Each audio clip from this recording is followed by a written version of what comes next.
and simple, go home. You are not wanted in this great commonwealth. Shame on you. The clashes highlight how the white supremacist movement has resurfaced under the alt-right banner after years in the shadows of mainstream American politics. Trump said many sides were involved in the Charlottesville incidents, drawing fire for not specifically denouncing the far right. Trump told reporters at his New Jersey golf course, "We're closely following the terrible events unfolding in Charlottesville, Virginia," adding, "We condemn in the strongest possible terms this egregious display of hatred, bigotry, and violence on many sides." A 32-year-old woman died when a car slammed into a crowd in Charlottesville, home of the University of Virginia. 5 people suffered critical injuries and 4 had serious injuries from the car strike, according to the University of Virginia health system. Video on social media and captured by Reuters photographers showed a car slamming into a large group of what appeared to be counter-protesters, sending some flying into the air. The driver of the car, an unidentified man as of late Saturday, had been taken into custody, and according to Charlottesville Police Chief Al Thomas, the incident is being treated as a homicide. The car incident occurred after clashes nearby that injured 15 people and were marked by fistfights, rocks being hurled, and the use of pepper spray. The fighting broke out in the city's downtown when hundreds of people, some wearing white nationalist symbols and carrying Confederate battle flags, were confronted by a nearly equal number of counter-protesters. The Charlottesville City Council voted unanimously to allow the police chief to declare a curfew. The confrontation was a stark reminder of the growing political polarization that has intensified since Trump's election last year. On Saturday afternoon, a silver sedan driving at high speed plowed into the crowd before reversing along the same street. The incident took place about 2 blocks from the park that houses the statue of Robert E. Lee, who headed the Confederate Army during the war between the states. Witnesses said it looked like the driver intended to mow people down. About 24 people were arrested in Charlottesville in July when the KKK rally against the proposed removal of the Lee statue. Torch-wielding white nationalists also demonstrated against the decision back in May.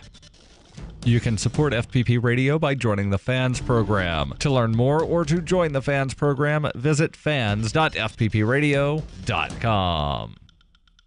This has been FPP Radio News, online at fppradio.com.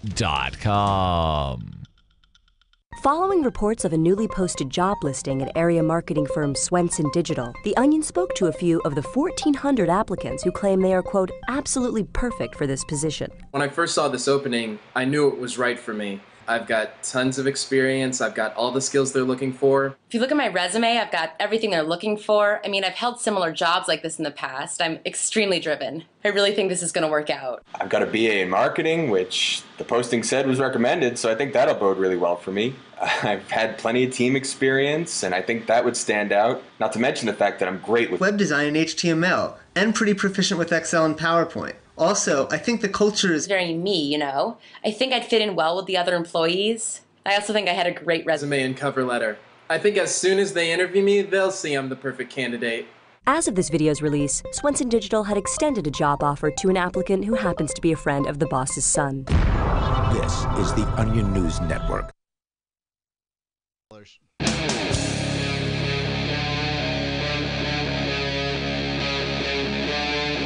Free Talk Live. It's Free Talk Live. You dial toll free if you want. Our number here is 855-450-FREE, like freedom. That's 855-450-3733. We've got Skype as well, so Skype on in here. Skype username LRN.FM. With you tonight, it's Ian. And Mark. All right, we got on the way here tonight an update on the child endangerment, so-called, charges that were brought against a parent in California. For what was it, Mark? What did this guy do? It was, he made his kid walk home a mile. My God. Yeah.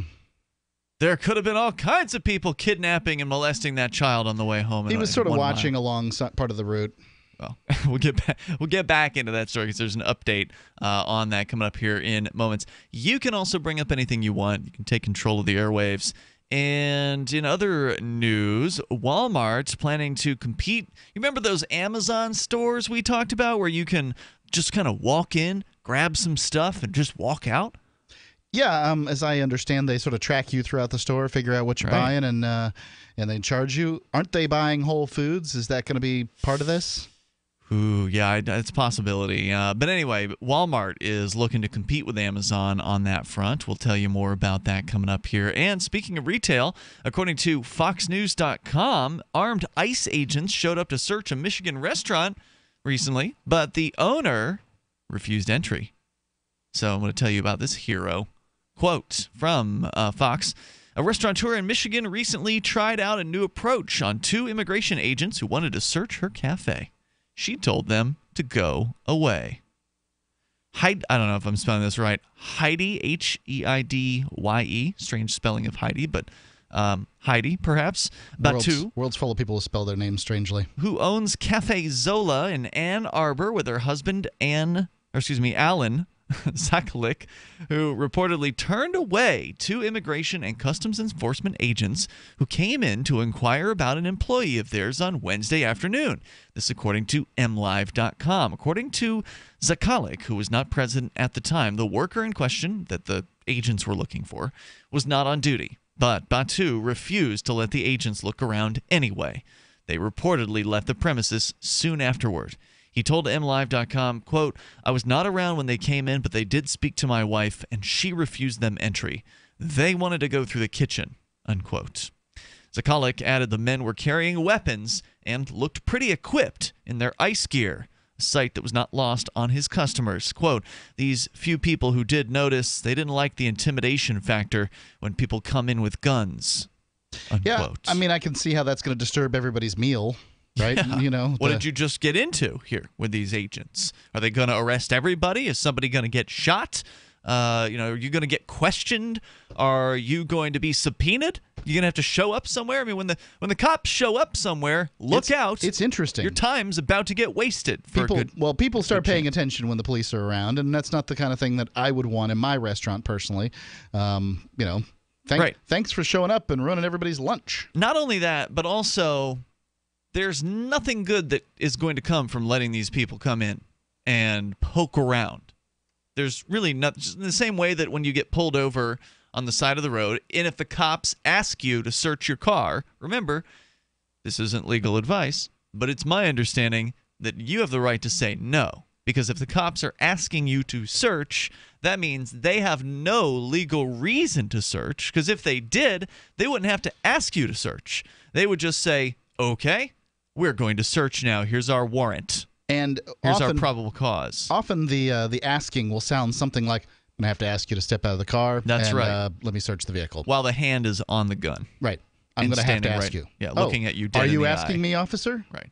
Is that an order, or are you asking me? Right. Just to clarify. Yeah. Are you just asking? But I got to say, when you ask these questions, you never know how things are going to go down. Look at Minneapolis. Last couple of people. Blam. Right. It just happens, right?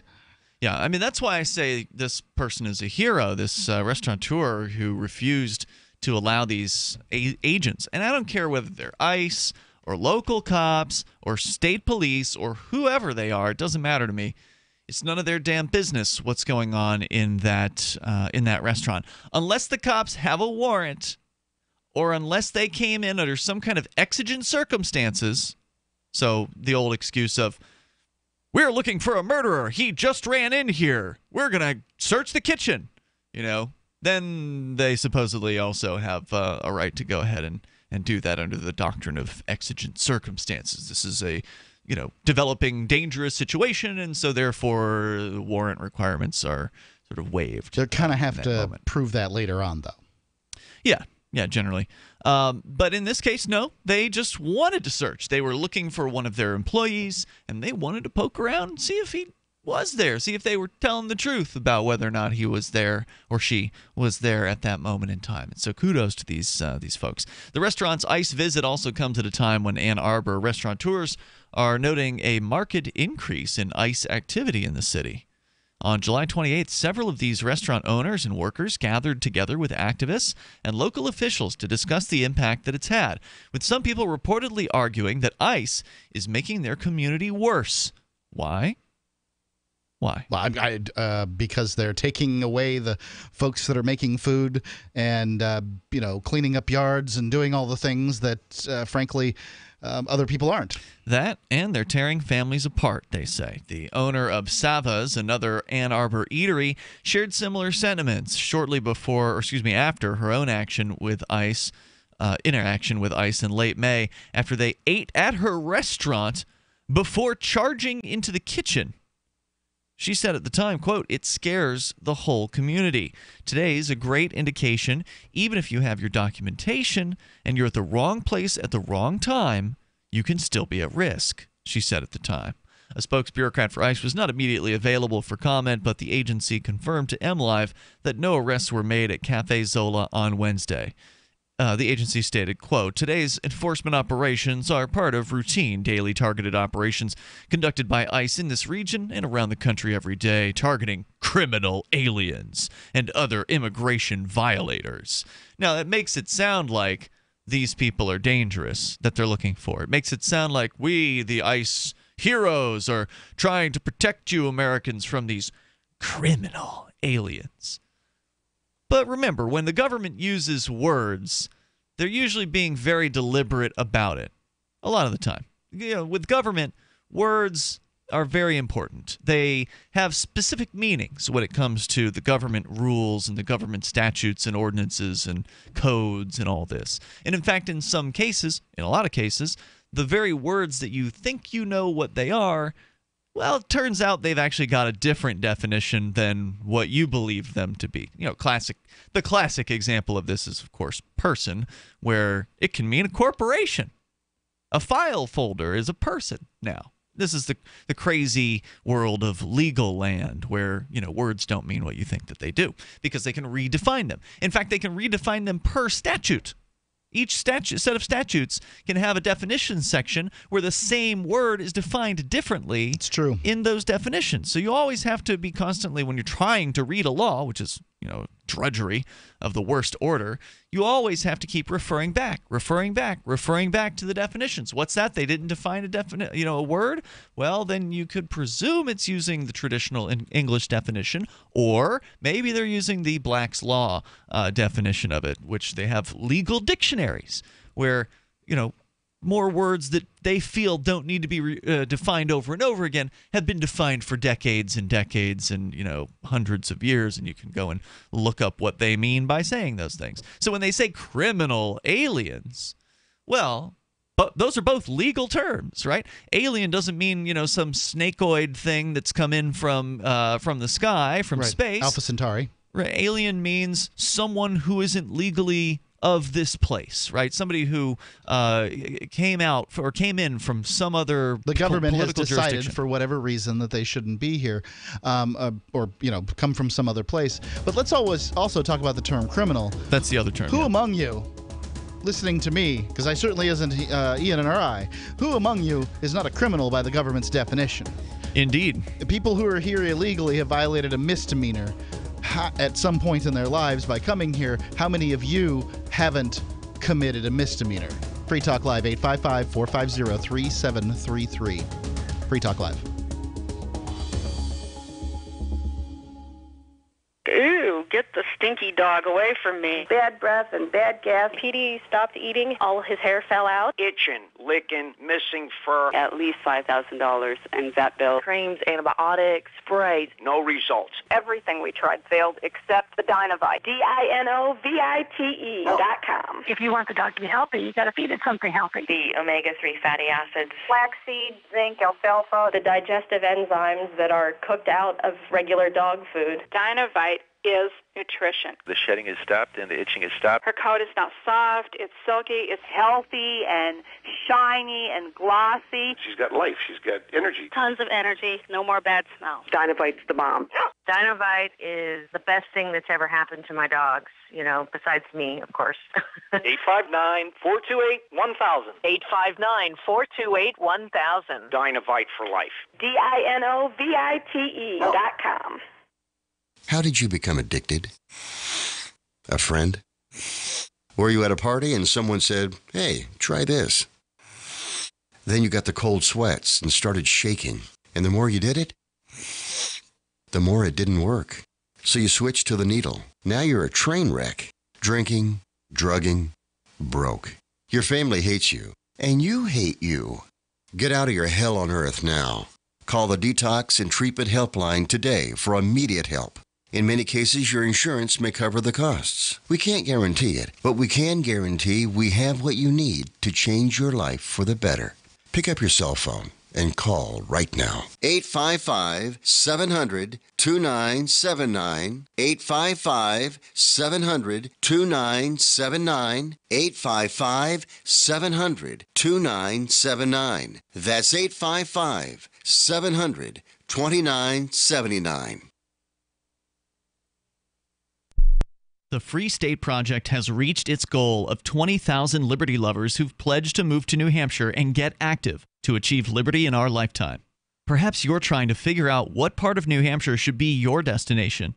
If so, consider Keene. You'll find more than 150 reasons to move to Keene at move.freekeene.com. Keene is famous for its historic, publicity-generating activism, as well as being the liberty media capital of the world. It's home to freekeene.com, New Hampshire's destination for liberty activism, news, and opinion. For years, we've been compiling over 150 reasons to move to Keene at move.freekeene.com, where you'll learn about some of what's happening here and what makes Keene a great place to live. If you love liberty, you'll probably enjoy anywhere you end up in the Shire. But do your due diligence first. Please visit move.freekeene.com for the full list of over 150 reasons to move to Keene. That's move.freekeene.com. There are lots of ways to listen to Free Talk Live. Our podcast has been around since podcasts began, and now the FTL feed is loaded with content besides our full show archives. Did you know that we make it easy for you to customize your podcast subscriptions? We have different feeds, one that includes only our full shows, one with just the Daily Digest, and one with just the Edgington Post. You decide what you listen to. It's quick and easy to customize your feeds at feeds.freetalklive.com. That's feeds.freetalklive.com.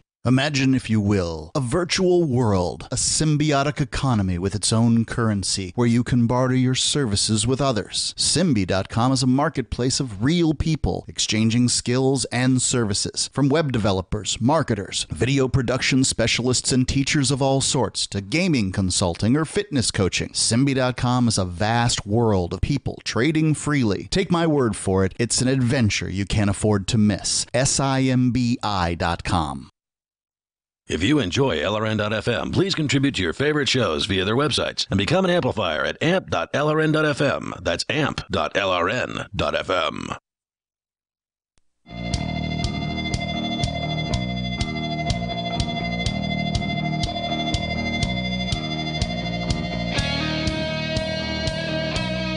This is Free Talk Live. You dial toll free, bring up whatever you want. Our number here is 855-450-FREE, like freedom. That's 855-450-3733. We've got Skype at Skype username LRN.FM, talking about a restaurateur up in Ann Arbor who, when ICE agents, armed agents, came into her store or her restaurant, she decided to sent them packing. Turn them away. See you later. We don't want your kind around here, which I support that, man. I like it when these business owners say no to the police and let them know that they're not appreciated what they're doing, which in this case is going after likely a peaceful restaurant employee. They were looking for one person in particular, and they wanted to go poking around through the kitchen, try to find that person. They say they were looking for one person, but the fact is that you never know when you let a law enforcement officer through your business exactly what they're going to do. I mean, and what they're going to find and what they're going to say about what they find. So I'm not gleeful about what happened in so much as I am.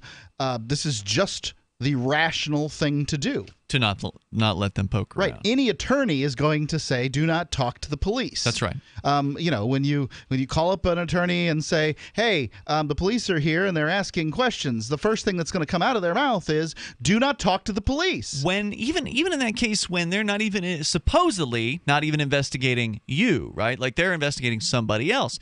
You still don't want to talk to the police. Well, I mean, you could potentially be in a situation where you've called them and you need some help, and then by God, you should be talking to them. You've called the civil servants, and the Even civil then, servants, you should be careful.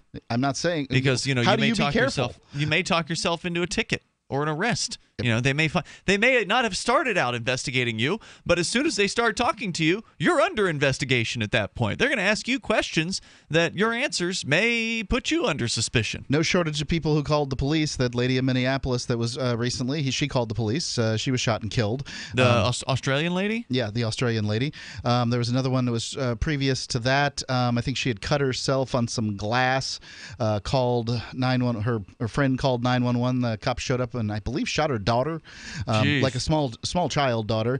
And it's just, you just never know exactly what's going to happen and who's going to be sent. And many times you're talking about these untrained law enforcement officers that are untrained for a particular event, and they're whatever, having a bad day, whatever the situation might be. If police officers show up at your business and they want to look around, you better be careful. And by careful, I mean they shouldn't be looking around unless your attorney is present. Unless they can show a warrant of some sort, then you can't stop them. The two have owned Cafe Zola in Ann Arbor for 21 years, and Zakalik, this according to MLive.com, said immigration agents have never been in the restaurant before. When Zakalik arrived at the restaurant, he talked to I'm sorry, I thought it was a she. He talked to some of the customers who had witnessed the quick visit, but said most of the people in the restaurant didn't notice the immigration agents at the door. He added the agents were, it's probably because everybody's looking at their damn phone. You can't notice anything when you do that. I mean, it just makes it impossible to have any kind of like peripheral vision or situational awareness. He added the agents were in uniforms emblazoned with police on the back and were carrying guns. The toll-free number, by the way, if you want to join us, it's 855-450-FREE, like freedom. That's 855-450-3733. Additional raids have taken place across Michigan and resulted in multiple detainments as well as community protests. Now, some people out there obviously support this kind of behavior. They believe this idea that they're criminals, even though, as you pointed out, Mark, who isn't a criminal? Who hasn't committed some kind of act that the government, in all their wisdom, has deemed to be a criminal act? They're doing it all the time. I mean, even here in New Hampshire, they say violations aren't criminal because there's violation, there's misdemeanor, there's felony. They say violations aren't criminal, but it sure as hell feels criminal. If you go into court and challenge a violation, guess which court you go into? Criminal court. You go into criminal court. Your court case has a CR in the court case name, which stands for criminal. If you don't pay the fine, guess where you go? You go to jail. So, which is also true. Yeah, I mean, where they put the criminals. Yeah, right. In this case, I believe now we don't know what the person that these agents were looking for is accused of, but just being in the country illegally, overstaying a visa is even less so. But just being in the country illegally is not even a misdemeanor, as I understand, somewhere in the misdemeanor low misdemeanor realm. And for somebody to claim they haven't committed a misdemeanor and lived in the United States for several decades, many decades, it's lying. They're lying to themselves. Yeah. They don't understand. They don't even know how many misdemeanors they've committed. Right. They just don't have any clue. And so I'm supposed to get excited about this particular misdemeanor. Oh, this is the misdemeanor that's unpopular at the moment. Is that what it is? Because I don't see it that way. If it's really a truly bad misdemeanor, let's just elevate it to something more then. Mr. and Mrs. Restaurateur, we're here. We're looking for a scapegoat. Our favorite type of scapegoat. I mean, because, blame the immigrants. Blame the immigrants. It's their fault that everything's bad. This is the new boogeyman. It's just so frustrating. You can't find a job if somebody who's just come to this country, barely speaks English, if at all, is taking your job from you. Maybe a raise in skill set is on the horizon for you? No doubt about it. Let's talk to Neil, calling from Golden Shores, listening to K-Talks out in Arizona. Hello, Neil. Yeah, guys, how you doing? Welcome. You're on the air. Where is Golden Shores? Is that in Arizona? first of all, I'd like to tell you that recently I started watching your webcam. Thanks. And Oh, boy. I can't. I on the left there, the guy with the dark hair, the younger guy. What's your name? Hi, I'm Ian. Ian. Yeah. The other day when I first started watching it, you sure liked your chips, man. You were constantly eating your chips.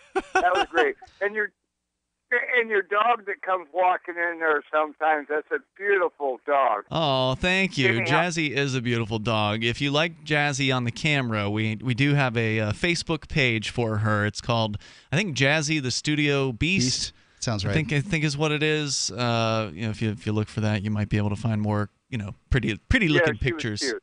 She's actually a Carolina dog, which is essentially an American dingo from the southeast. So she's not like a breed or anything. Yeah, go ahead. What you're talking about this lady turning the ICE agents away? Yeah, I mean, or guy or whoever it was. Yeah, restaurant. Oh yeah, whoever. She must have had a lot of people sitting there, witnesses, because you try to stand up the cops like that when you don't have witnesses or video cameras going on. That you're just taking your life in your hands. Yeah. I mean, really, you got to have plenty of people around for them to back down like that. It's scary. Yeah, I imagine it was a real surprise to the ICE agents. I imagine they're not expecting that on a regular basis. We'll talk about that coming up here because you're absolutely right about that, Neil. I don't know if you have more to add, but if you do, stand by. A toll-free number here, 855-450-FREE, like freedom. It's Jazzy the Studio Dog on Thank Facebook. You. Jazzy the Studio Dog. 855-450-3733. You can take control of the airwaves here, and we'll talk about the cops and what you can do, even if there aren't any witnesses around, coming up. Hunters, anglers, campers, and survivalists. Get back to nature. Expand your horizons with the highest quality, most versatile, unique slingshots and sling bows on the market at slingbow.com. Slingbow products are compact and models start from just $17.98. They're perfect for your bug-out bag or storing in your vehicle. Give yourself and your loved ones the excitement and tradition of Slingbow, a new frontier in archery and truly modern twist on this primitive survival tool. Feel the thrill only at slingbow.com. Tyler, time to go for our family walk. Just let me nap a little longer. You promised we'd get more active. I know. How come you're so ready to go? It's Superberry's Aronia berries. Aronia what? Aronia berries from superberries.com. They're known for having one of the highest levels of antioxidants that helps with overall wellness. Where'd you get them? I ordered them from superberries.com/radio, and right now we can get a free smoothie recipe book with our order. Plus, we can save $4 at checkout. I can't wait to try them. I'll get the dog. I'll get the kids. Choose health. Eat purple. Superberries.com. This is Michael Dean from the Freedom Fiends. I've run websites since 1996 and have used over a dozen web hosts in that time. AgristHosting.com is the only one that hasn't broken my heart. Agrist Hosting's uptime and service is stellar, and their DDoS mitigation is the best I've seen. That's important because if you tell the truth in this world, you'll ruffle feathers. And some people will try dirty tricks to silence your voice. No matter what the haters hit us with, Agrist Hosting keeps our websites online. If you have a mission-critical commercial presence or a world-changing activism site, you cannot tolerate any skullduggery. So go with agristhosting.com. Have a WordPress or blog site, but you're not satisfied with performance or uptime? Or just want raw hosting? Want to pay with Bitcoin? Agrist Hosting specializes in high-performance hosting with personalized service. Go to agristhosting.com and click on the button that says Get Hosted. That's agristhosting.com.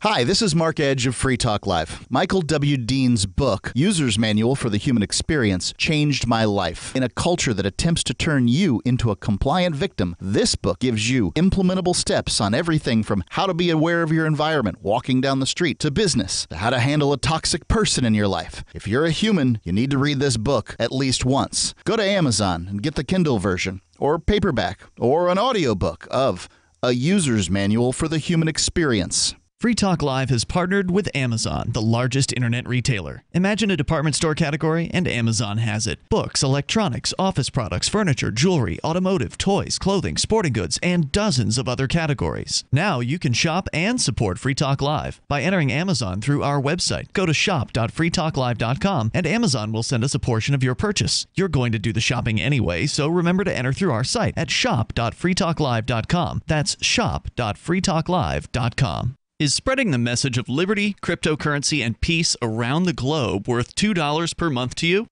As you may already know, in addition to our internet feed, LRN.FM broadcasts on free-to-air satellite across North and Central America, as well as Sub-Saharan Africa. And we've been available on satellite for free 24/7 since 2010. The LRN.FM free-to-air satellite signal is reaching some of the most oppressive regimes in the world, and there's no doubt our ideas are making an impact. You can learn more about the channel's impact by watching the 3-minute video at fund.lrn.fm. If you'd like to help free minds globally with our ideas of liberty, cryptocurrency, and peace, you can donate as little as $2 per month via fund.lrn.fm. You can help us continue and expand our satellite broadcast to multiple continents. Visit fund.lrn.fm today, and thank you for your help. Don't forget to share the link on social media. That's fund.lrn.fm. You can put the Liberty Radio Network on the air in your area. Visit broadcast.lrn.fm to learn how. Broadcast.lrn.fm.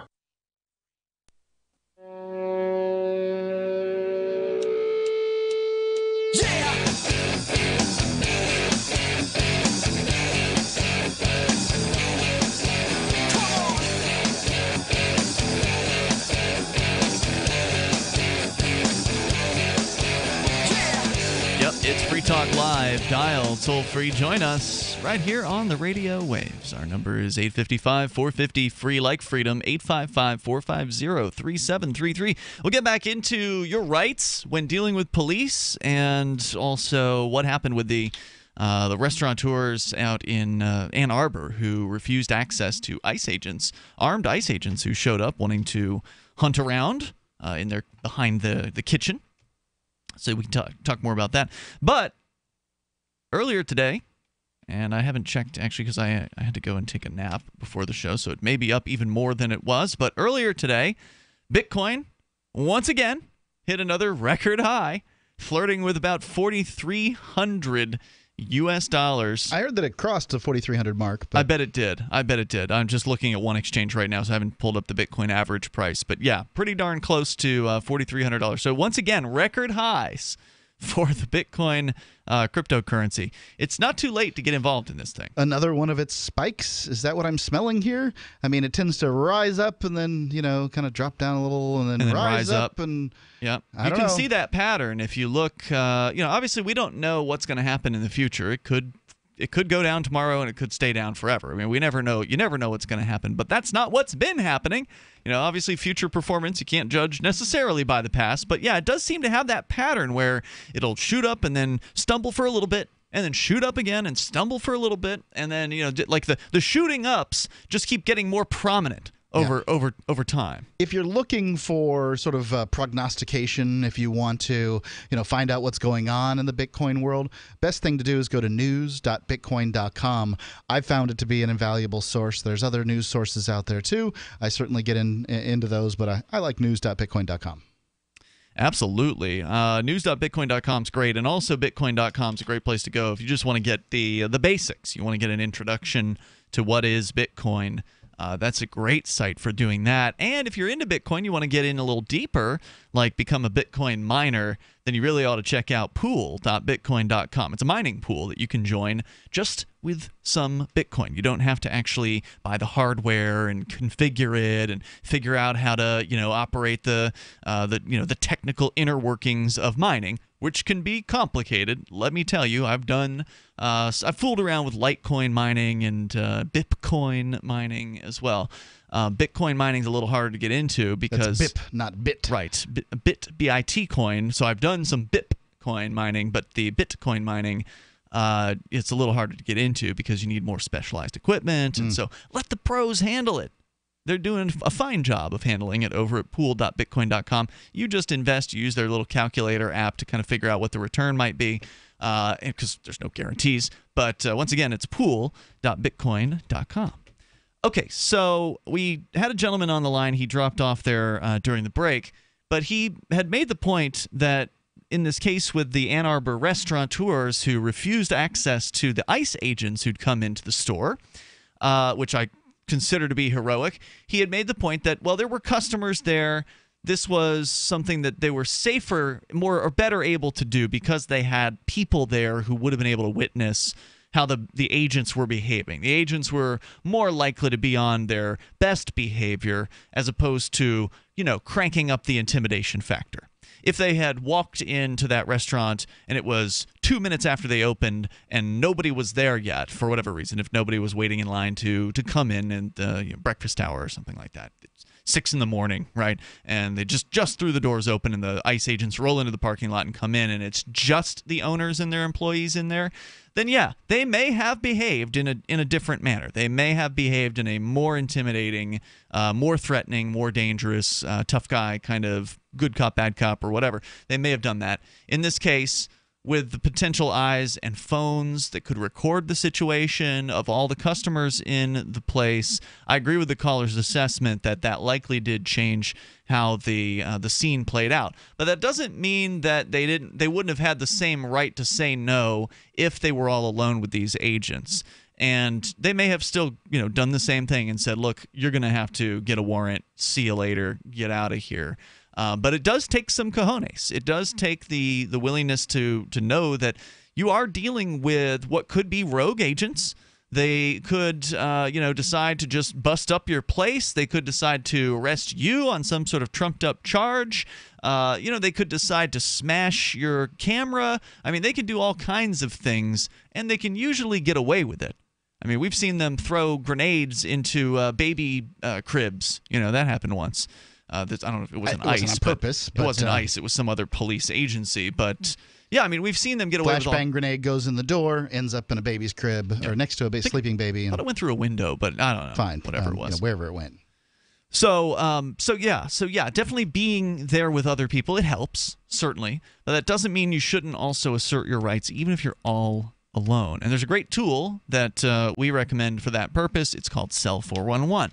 And I know that they're busily working on always new versions of Cell 411, but right now it is hands down the best activist tool that anyone can have on their phone. If you're gonna only have one activist-related, freedom-related app on your phone, it's got to be Cell 411. I mean, there's nothing else out there that even comes close to its usefulness factor. So what is Cell 411, Mark? Do you know? Cell 411 is an app that allows you to sort of send out alerts if you're having some kind of trouble, maybe a fire at the house, maybe situation confrontation, could be being pulled over by the police. It also allows you to arrange for rides a la Uber or Lyft.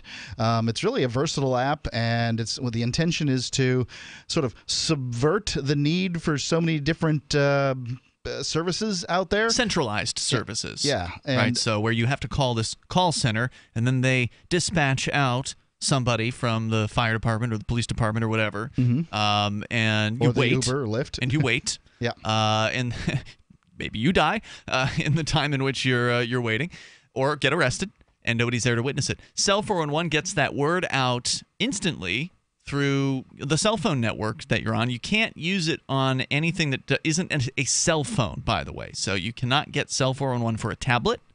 It is only for cell phones, so keep that in mind. It sends it out over the cell phone network. It's GPS-based, so you send out an alert saying, hey, this is happening to me, or this is happening where I am, or whatever. And maybe it's being harassed by the police, in which case your friends will see that, if you have friends. They'll see that. You can also send it out to the public as well, which is interesting. So the original idea behind Cell 411 was that it would connect you with your neighbors, friends, your family members, and you can have these people that you know in different cells. So, if my neighbor's house is on fire and I want the neighborhood to know, I can, if I have introduced them to Cell 411, I can send that to those people. Or you can send it out to the public, meaning that anyone who has Cell 411 who has opted to receive these public alerts will be able to receive those, which is a very, very interesting feature as well. Sure. I've received those. Yep. So in that case, you can actually stream video too, which is the other killer option for this. So not only are you letting your friends know where you are via GPS-based alert that goes out to them saying, hey, Mark's in trouble. His car, just ran off the road or whatever, got pulled over. And Mark's in trouble, so people could then respond within the app to say, hey, I'm nearby. I can come out. I'll be there in shortly. And then the app will let you know. If you're still looking at it, you might be dealing with the cops or whatever. It'll let you know that so-and-so is on the way to help, that kind of thing. Very, very useful. And then as soon as you send the alert, it also asks you, would you like to stream video of what's happening? And, of course, in a situation like ICE agents showing up at your restaurant, you absolutely do want to stream video of something like that happening because that's important. It's important to capture. It's important to get the behavior of these agents on the record. And that also can change how the agents will treat you. Now, it can change it for the worse if you're dealing with some rogue cops who want to smash a camera and F you up. But it can also, I think in most cases, change it for the better. It can put cops on notice. It can put them on their best behavior because they know this is evidence. You can introduce it in court if they decide to step out of line. The toll-free number here is 855-450-FREE like freedom. Plus, since it's cell 411, you're streaming the video. So if they do grab your camera and... It's still there. Yeah, it's still going to be there. More coming up here in moments. You can join us on Free Talk Live. Do you want to help build a better financial system for everyone? Join Dash. Dash is Digital Cash, a digital money platform designed to replace cash and help people manage their own wealth. It's fast and easy. Fees are low and transactions are confirmed instantly. Dash is decentralized, run by users who earn rewards for helping run the network and make governance decisions. Dash is set up to succeed where other platforms have failed. Give it a try. Dash.org. Help people take control over their financial future today. Find out more at Dash.org. I've discovered the next big thing on the internet. Simbi.com is a symbiotic economy with its own currency where people trade services virtually and locally. Forget the old economy. This is your economy. Simbi.com is slick to use and is backed by the same people that helped launch Reddit and Airbnb. I'm not kidding when I say this is the next big thing. Trust me. Go get an account at Simbi.com. Take a look around and post your services. Simbi, SIMBI.com. BuySellMakeOffer.com is better than ever. I'm Pat Matthews here to tell you that BuySellMakeOffer.com, the revolutionary site for buying and selling anything and everything, just upped the ante. Go right now to BuySellMakeOffer.com and click the Sign Me Up button. When you do, you'll get the first month free, and then it's just $9.95 a month to be a member forever. And you don't need a credit card for the initial setup. Create your own store on the site and sell whatever you want as long as it's legal, however you want, and sell an unlimited number of items. Create your own intro video to describe what your store is all about. Use Skype to see who you're buying from or selling to. Sell unused household items, as well as antiques, cars, televisions, collectibles, real estate. The possibilities are unlimited.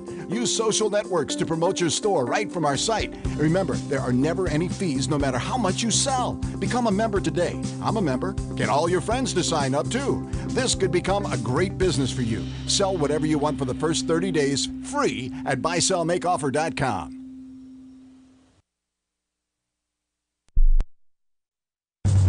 It's the Onion Radio News. Raccoon leaders call for the loosening of garbage can lids. This is Doyle Redland reporting. In a 4 a.m. speech at the group's annual Washington, D.C. convention this morning, North American Raccoon Federation President Bristletail called upon homeowners to loosen the lids of their garbage cans, providing the ring-tailed mammals with greater access to discarded food scraps during nocturnal scavenging.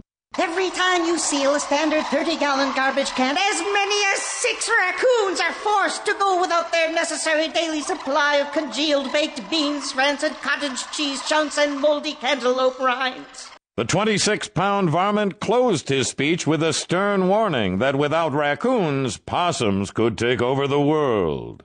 Doyle Redland for the Onion Radio News, online at theonion.com. This is the Onion News Network. The 3 most important things you can do for Free Talk Live are 1. Share 1 episode a week on Facebook or in some other social networking site. 2. Buy the things you buy online through shop.freetalklive.com. 3. Give $5 a month to the AMP program. It's my firm belief that Free Talk Live's AMP program is the best use of your charitable dollar among liberty-oriented organizations. Support all the organizations you love. But make sure you give $5 a month to AMP at amp.freetalklive.com.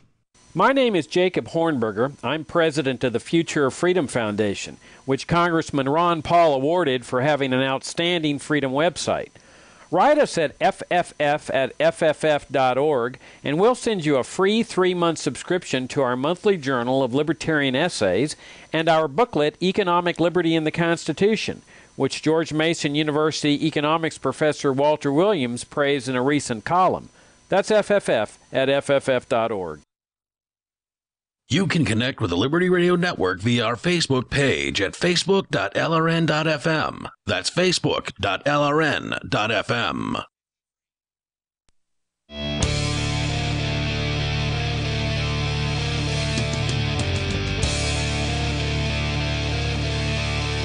Hey, it's Free Talk Live.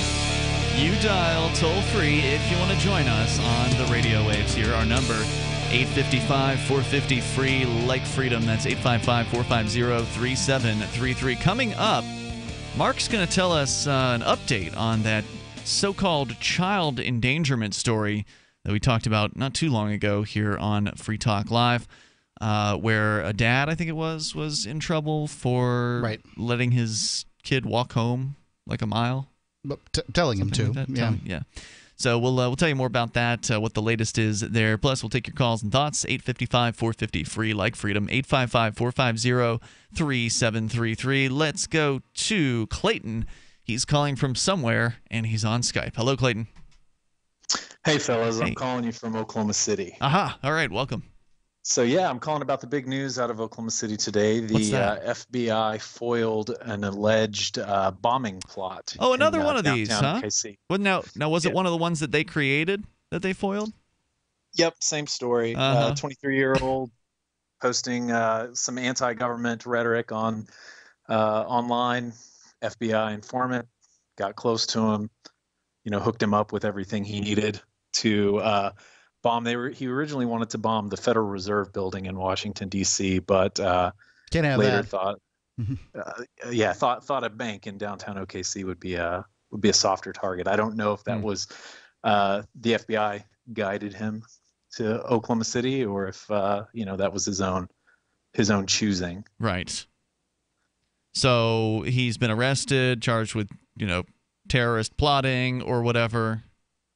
Yeah, exactly. Same story, but it brings up a really interesting discussion here locally. Oh, okay. What's the FBI to do, right? And so the question is, would the guy have done it without the FBI kind of goading him into it? Would he have still tried to do it, or did the FBI entrap the guy? I think this is always an interesting question, and amazingly, the last time we talked about this, it was sort of an overview where we had I forget who it was that did the report, but they had counted more than 200 times in the last 15 years since 2001.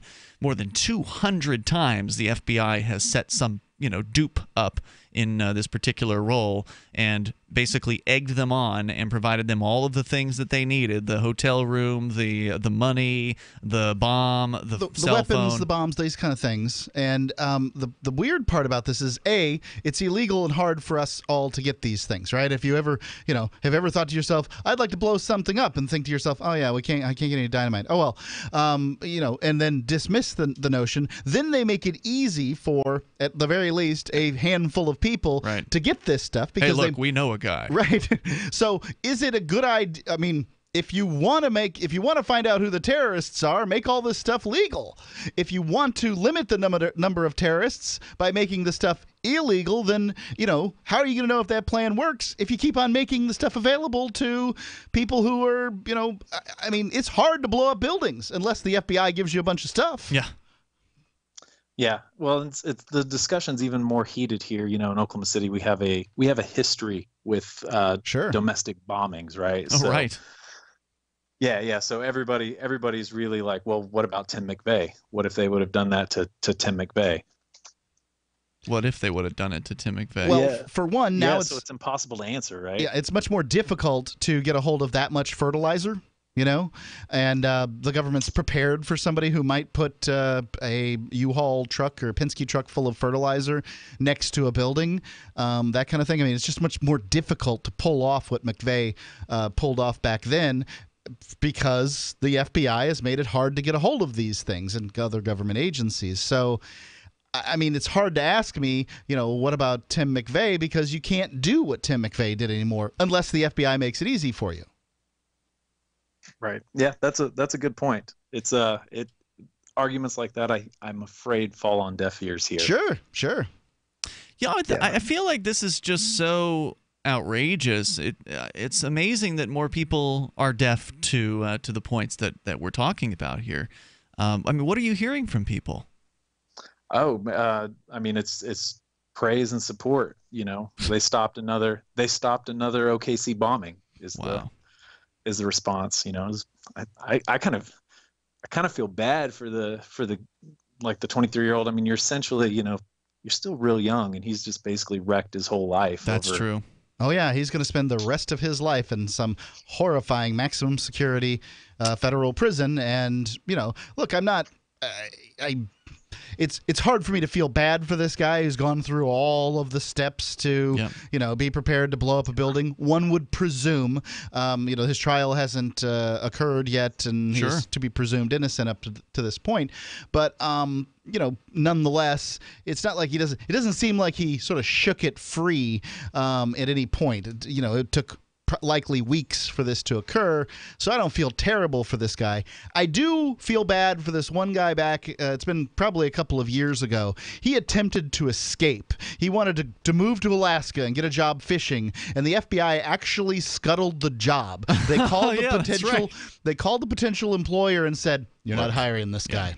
Yeah, we got an investigation on. You don't want to hire this guy, and that'll do it. You know, there he is back in the straits of desperation, and probably a little more bitter at whomever he might be bitter at, and you know, and he did it. Back he goes to, you know, follow through. Yeah, that was a terrible story. Clayton, any other observations you want to share tonight? No, I don't want to sound like I'm apologizing for the guy at all. You know, it's a series of terrible decisions that's going to ruin the dude's life. Yep. Yeah. Also, he attempted to set it off at like 1 a.m. on a weekend, on a Saturday, which is really pretty clear he didn't want to hurt anybody. Yeah. There's nobody in downtown OKC at 1 a.m. on a Saturday. So. And what was the target? A bank? Yeah, it was a bank. It was originally going to be the Federal Reserve Building in Washington, D.C., but it changed to a bank building in downtown Oklahoma City. Interesting. Hey, thanks for the call tonight, man. I appreciate the heads up on that. Once again, the FBI sort of ramping up the terror scares because, you know, there isn't any real terror out there in the United States of which to speak. So they got to gin it up. They got to manufacture it. Wasn't there just a race riot in Charlottesville last night? Yeah, but nobody got charged with terrorism over that. Some guy ran a vehicle into a crowd of people. Well, while that is a terrifying act, I'm sure they wouldn't claim that he was doing it for some larger purpose of, you know, a political... Ridding the world of black people, perhaps? Well, you know, it depends who you talk to, That's Mark. terrorism. Sorry. What that guy did was terrorism. It depends who you talk to. I had heard today that the guy who ran into the person, or I guess he ran into a car that ran into a car that ran into a person or something like that. Doesn't look like it. No? Okay, that's what I'd heard last night. Yeah, sure. It keeps changing. What I heard most recently was that some Antifa attacker was swinging like some sort of pole or whatever at this guy's car, so he gunned it to get away from being attacked, and then accidentally ran into the back of another car. So did you see the video?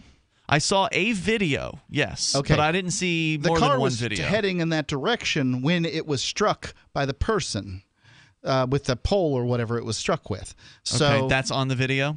That's my understanding of it, yeah. Okay. So I'm gonna go ahead and pull that up so we can both take a look here. Yeah. I'm saying I'm going terrorism. Huh. Now, so you think that any violent crime could be considered terrorism? Is that what you're saying? You were claiming that it was for sort of this greater purpose. If a violent crime isn't being done for sort of money or sex, right? Like the two reasons that crimes occur appear to be money and sex. Okay. Crimes of passion, I suppose. You know, like you're saying anything somebody outside? else is having sex and I don't like it. You're saying anything outside of those two you consider to be terrorism? Well, I think if you're doing it for something sort of greater, not that we're saying that whatever the purpose was great, but I not meant, great as in good, right. but great as in large. Yeah. If you're doing it for some greater purpose, then I think that qualifies as terrorism. If you're using crime to terrify people, to bring about a change in society, yep, That sounds like terrorism to me. That does meet the definition of now, terrorism. If you're on the right side, it's just called revolution.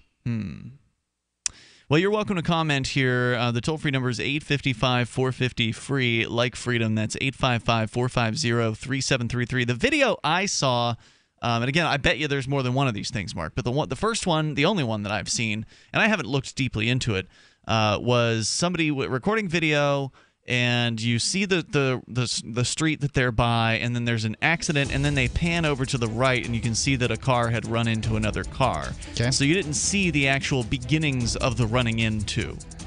You sort of saw the ending of it in that video. I'm sure you've seen something different then.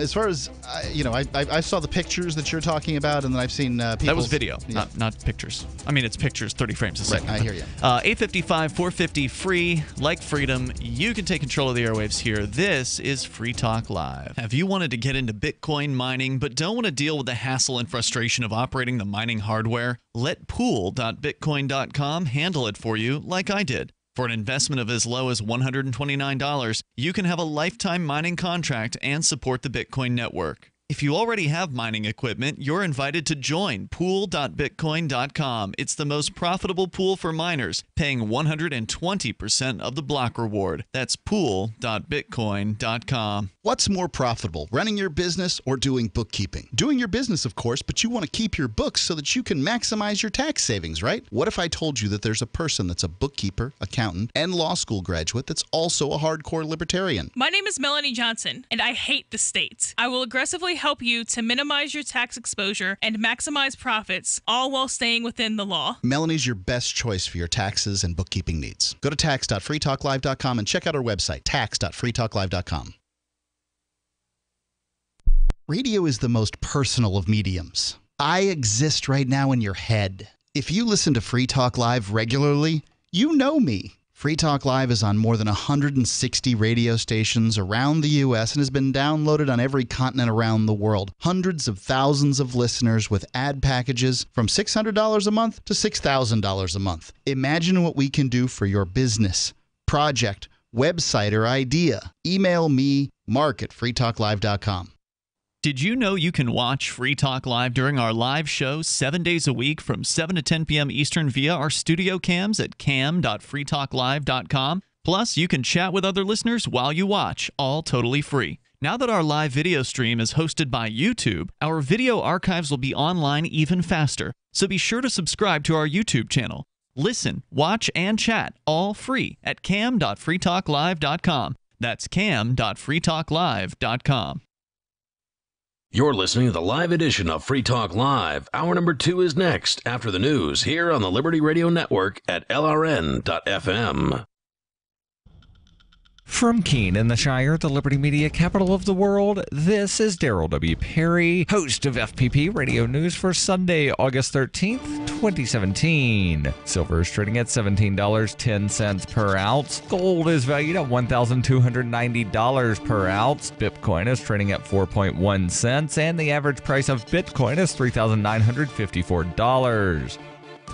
Antiwar.com reports an editorial statement in China's state-run Global Times newspaper warned that China would not come to North Korea's aid militarily if they launch missiles against the United States and the U.S. retaliates against them. While Global Times is nominally not the official mouthpiece of China's ruling party, it is state-run and assumed to reflect government policy. This is believed to be a direct warning against North Korea starting the war. At the same time, the editorial said China would intervene if the U.S. attacked North Korea first, which may be an attempt by China to warn the U.S. against starting the war either, at risk of getting into a much bigger war with China. China has been pushing for diplomacy to resolve the situation and expressed growing annoyance at the U.S. claims that the Chinese could simply and readily resolve the situation unilaterally if they only wanted to. This appears to be one last-ditch attempt to prevent either side from attacking the other, warning that effectively they'll not back the aggressor under any circumstance.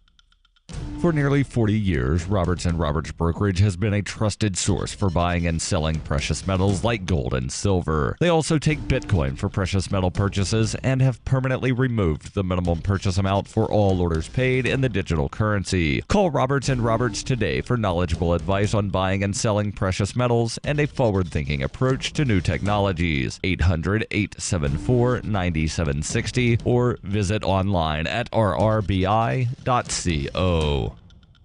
Reuters reports at least one person died and 30 were injured in a day of clashes between white nationalist and counter-protesters in Virginia on Saturday, with the state's governor blaming the neo-Nazis for sparking the violence and demanding they go home. Federal officials said 2 people also died when a Virginia State Police helicopter crashed near the site of the violence in Charlottesville. It was not clear if the crash was related to the outbreak of clashes in the Southern College town, where protesters fought hundreds of white supremacists trying to halt the planned removal of a Confederate statue from a park. Virginia Governor Terry McAuliffe declared an emergency and halted a white nationalist rally while President Donald Trump condemned the violence. Virginia Governor Terry McAuliffe told a news conference, "I have a message to all the white supremacists and Nazis who came to Charlottesville. Our message is plain and simple. Go home. You are not wanted in this great Commonwealth. Shame on you." The clashes highlight how the white supremacist movement has resurfaced under the alt-right banner after years in the shadows of mainstream American politics. Trump said many sides were involved in the Charlottesville incidents, drawing fire for not specifically denouncing the far right. Trump told reporters at his New Jersey golf course, "We're closely following the terrible events unfolding in Charlottesville, Virginia," adding, "We condemn in the strongest possible terms this egregious display of hatred, bigotry, and violence on many sides." A 32-year-old woman died when a car slammed into a crowd in Charlottesville, home of the University of Virginia. 5 people suffered critical injuries and 4 had serious injuries from the car strike, according to the University of Virginia Health System. Video on social media and captured by Reuters photographers showed a car slamming into a large group of what appeared to be counter-protesters, sending some flying into the air. The driver of the car, an unidentified man as of late Saturday, had been taken into custody, and according to Charlottesville Police Chief Al Thomas, the incident is being treated as a homicide. The car incident occurred after clashes nearby that injured 15 people and were marked by fistfights, rocks being hurled, and the use of pepper spray. The fighting broke out in the city's downtown when hundreds of people, some wearing white nationalist symbols and carrying Confederate battle flags, were confronted by a nearly equal number of counter-protesters. The Charlottesville City Council voted unanimously to allow the police chief to declare a curfew. The confrontation was a stark reminder of the growing political polarization that has intensified since Trump's election last year. On Saturday afternoon, a silver sedan driving at high speed plowed into the crowd before reversing along the same street. The incident took place about 2 blocks from the park that houses the statue of Robert E. Lee, who headed the Confederate Army during the war between the states. Witnesses said it looked like the driver intended to mow people down. About 24 people were arrested in Charlottesville in July when the KKK rally against the proposed removal of the Lee statue. Torch-wielding white nationalists also demonstrated against the decision back in May. You can support FPP Radio by joining the Fans program. To learn more or to join the Fans program, visit fans.fppradio.com. This has been FPP Radio News, online at fppradio.com. We're being attacked by news from all sides in tonight's News Blitz. Now we're homing in on Houston, Texas, where NASA announced today that the crew of the International Space Station has successfully completed their 13-year mission studying man's ability to constantly repair a large object in space. NASA officials hailed the remarkable feat of maintenance at a press conference this afternoon. And throughout human history, man has gazed at the stars and dreamed of fixing something up there. People once thought the ultimate feat in human repair was a really big boat. Today, we've accomplished so much more. This comes in the wake of NASA's previous success, finding out how many times an astronaut could hold something in his hand, then let it go, watch it float in front of his face for a bit, then catch it again. All right, dust yourself off. You have survived the News Blitz. Tune in tomorrow morning to Today Now. We'll look back at Jim's week as a polygamist. Oh, it's going to be fun. This is the Onion News Network.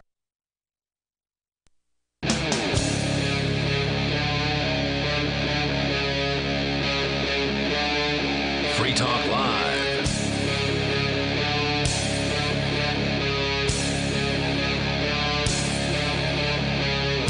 Hey, it's It's Free Talk Live. You can dial in toll-free and bring up anything that's on your mind. Our number here is 855-450-FREE, like freedom. That's 855-450-3733. Walmart taking a direct shot at Amazon, trying to make checkout lanes obsolete. Can they do it? We'll tell you about that coming up here in moments. It's Ian and Mark in the studio, and our toll-free number again, 855-450-FREE, like freedom. In the last hour, we were talking about the business owner in Ann Arbor, Michigan, that heroically turned away ICE agents. They wanted to go and look around the restaurant, poke around through the kitchen, see if they could find somebody that they were ostensibly looking for, and the restaurateur said, no, you need to leave. And I think that's awesome. We need to have more people just saying no to police searches. You do not have to let them search if they're asking you. That's the evidence that you don't have to let them search, is that they asked you to search. That's what your lawyer is going to tell you that you should have done when you bring the case to them, when they went poking around in your business, your home, your car, whatever it was, and found something. Yeah. That the lawyer's going to say is that you shouldn't have let them search. Yep. And all we're saying is that, look, they know this. They don't let them, police don't let police search their vehicles if they can avoid it. They lawyer up. Your lawyer would tell you this. And remember, there was a Supreme Court case again. Because I can just hear it. There's upset conservatives all over America yelling at their radios that we hate the flag, we hate cops, we hate everything good and just in the world because we don't want to let ICE agents poke around in these people's business. But, that's not what this country was about. This country wasn't founded on searches of just anybody's property. The reason we have the Bill of Rights isn't so that police's job is easier. They were just following orders is not something we should be hearing in America. But we have. And you can comment on that. Our toll-free number is 855-450-FREE. Coming up also, Mark, you've got an update. Let's get into the update before we get lost in other topics about child endangerment. We've seen so many of these stories, and I don't know if this is free-range kids, but it's a lot of times it's by Lenore Skenazy. Yeah, this is off of Reason.com's blog. Okay. Yeah, she's great. She's the lady who is behind freerangekids.com, I think it is, and she's constantly reporting on these issues, unfortunately, because they're all too common these days, where a parent is in hot water legally with some sort of criminal charge or facing severe civil penalties or whatever for ostensible child endangerment. And, doing what parents did 20 years ago. Yeah, we're not talking about letting your kid run on the third rail of the train tracks or whatever, something that's actually endangering a child. We're talking about just letting them go home from school or from wherever it was. So what was the case in this particular incident? Well, again, from the Hit and Run blog at Reason.com, Mike Tang, the California father convicted of child endangerment after making his 8-year-old son walk a mile home alone, has lost his appeal. Wow. Tang left his son outside a local grocery store as punishment for cutting corners in his homework. He told the boy he had to walk home. Wow. The child was familiar with the route. I just wanted to reinforce that money is hard to earn and that if he doesn't do a good job at school, he could end up sleeping with the homeless outside the grocery stores, Tang told Reason TV. Well, I mean, it's I suppose it is accurate, right? Like the more you achieve, the more likely you are to have a vehicle to make walking not as likely. Is walking pleasant? Well, if America is any kind of evidence, yes, walking is unpleasant. I like a walk every now and then. Walking's nice. You wouldn't want to do it in the rain. This is just a little taste of what it's like to have to walk everywhere. Right. And if he, I guess I have to leave it to his judgment, and there is no counter argument here. That no one's saying that this route was particularly dangerous or anything like that. The kid's life was in danger. Well, you're supposed to believe he's always in danger. You're supposed to believe he is always in danger. All of us die. Not one of us has made it more than 130 years. Every one of these hairless monkeys called humans die. They die from disease. They die from violence. They die from accidents. That kid's gonna die, and his father's not gonna have been able to do anything about it. Yeah, but that's because not his father persuasive. will already be dead. Okay, but that's not well, it's true. It's not persuasive to the people who not to the busybodies. Right. No, these people who believe that, well, everything needs to be done, every precaution needs to be taken. All of the kids have to have, helmets and pads, knee pads and elbow pads, and they've got to look out, round off all the corners, put the little plug blockers in, make sure that they can't stick a knife in the outlets. I mean, there's all kinds of protection things that have been created to make sure that the kids can grow up without hurting themselves, without getting a little scuffle, without falling off their bicycle. We don't want our sons and daughters to get a little scrape now because they might cry. At the age of 6, I was going the next street over on my bicycle. And it wasn't, my mom wanted God, that's child endangerment. Well, that's the thing is that what was normal when I was a kid. Totally normal. Me too. Has now become outrageous and illegal. Yeah, and I'm 9 years younger than you. I mean, we're, not the... I think you're 11 and a half years younger than me. No, you always forget. No, I'm 9.5? Yeah, I'm like nine years younger than you. But, it was the same for me. I was regularly going over to the other street in the neighborhood and, then going out back behind where there's creek ran behind the neighborhood. And we had a creek too. There could have been some old homeless guy back there who wanted to molest us. We were going down in the creek looking for crawfish. I mean, those crawfish could have bit you. Well, but there could have been a homeless person under the bridge. That's true. Sometimes we did meet other people down there in that, creek thing. Yeah. Teenagers could have plied you with marijuana. Homeless people could have raped you. I don't think that the teenagers were going to give away their marijuana. And we wouldn't have had anything to do with smoking anyway. Sure. Yeah. We all did that stuff in the 80s and the 90s. When did this become, when did the insanity start? But these breathless people are running around. I had a situation with my son where we were coming back from a road trip. He was in the car, of course, getting restless. We pulled over at a friend's house to drop him off in Connecticut. And I told my son, walk home. I told my son, get out, run around, and yell. It's only 100 miles. Right, it's until home, but he just needed to get some energy out. Run around and yell. Yeah. And so while we were unloading things, this woman comes in, breathless, totally breathless. My God. I didn't know what was happening to him. I thought somebody was chasing him. Around a car. He runs to me and he's like holding on to me because this crazy lady's chasing him. And she's like, oh, let me come in. Turns out she was projecting. Let me come in and apologize to him. And I'm like, apologize away. And, he's just like burying his face in my chest and she's trying to apologize. Sooner or later, she just wanders off, presumably to throw a brick through the window of somebody who's left their dog in the car with the window, halfway down or whatever it is that they're doing. I mean, just always worrying about somebody else and somebody else's stuff. I'm not saying that there aren't dangerous situations out there the kids are put in. Sure. And I'm not saying that animals are not sometimes left in cars and sometimes die. These things happen. But the chances of you running across it are pretty slim. Yeah, that's true. The best thing to do in these circumstances, hey, if you thought the kid was in danger, park the car, get out and walk with him.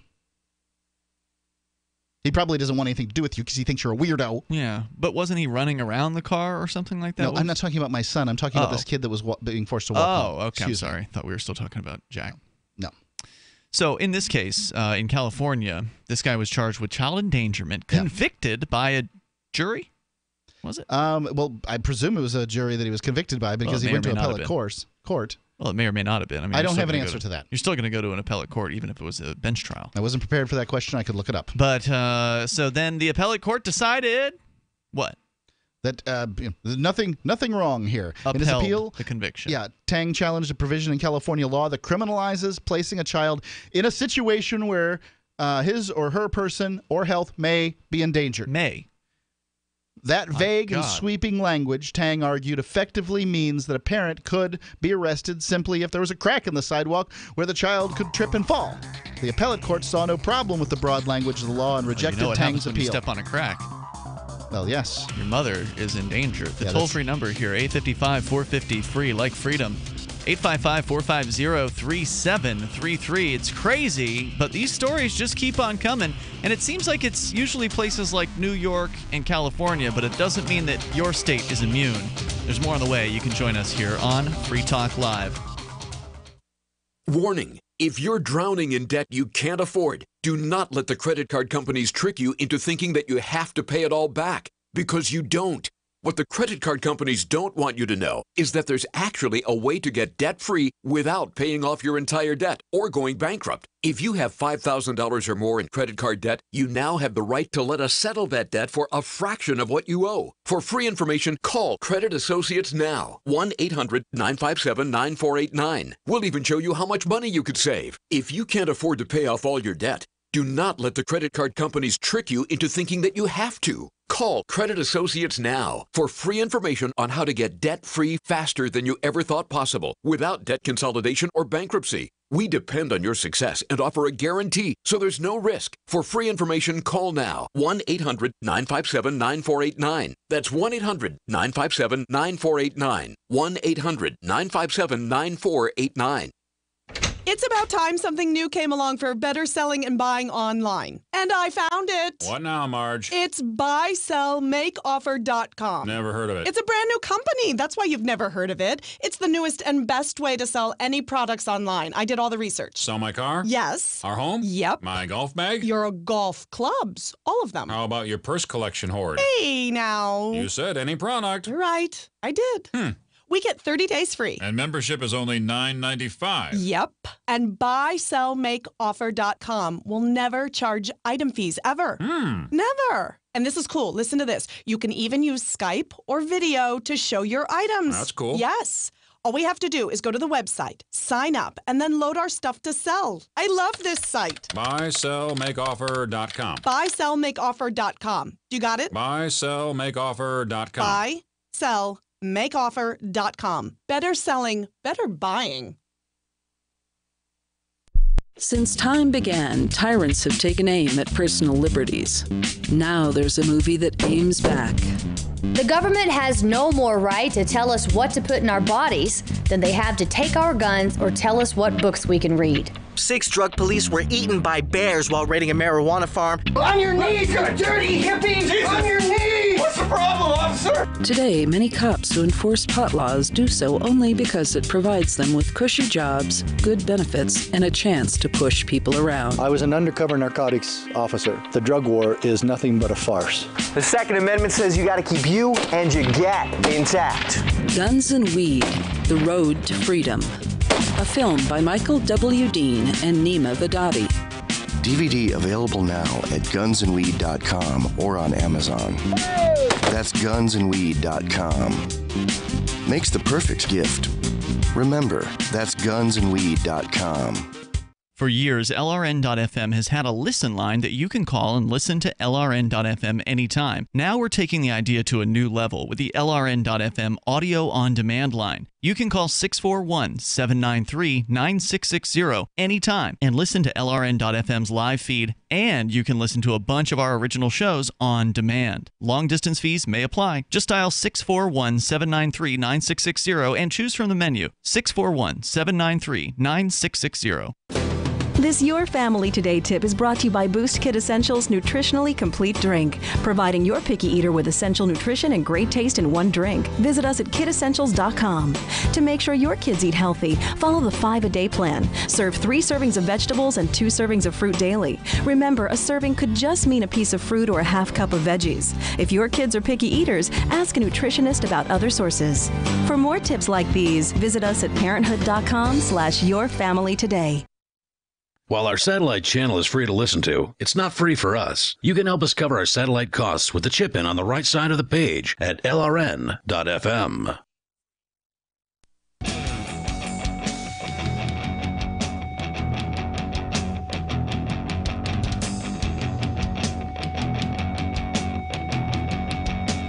This is Free Talk Live, and you can bring up anything you want.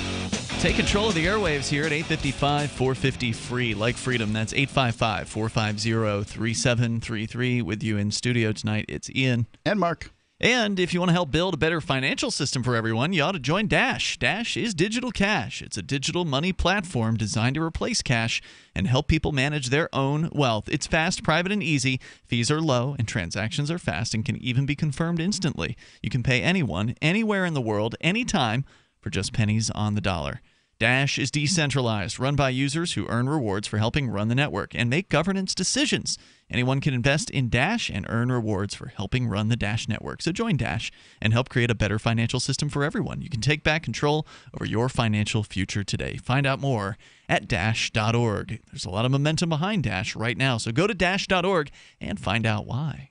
Yeah, Dash has been performing very well against Bitcoin, which is hitting Actually, it's down against Bitcoin. Well, slightly, but compared to the other stuff out there, the other altcoins, it's doing quite well.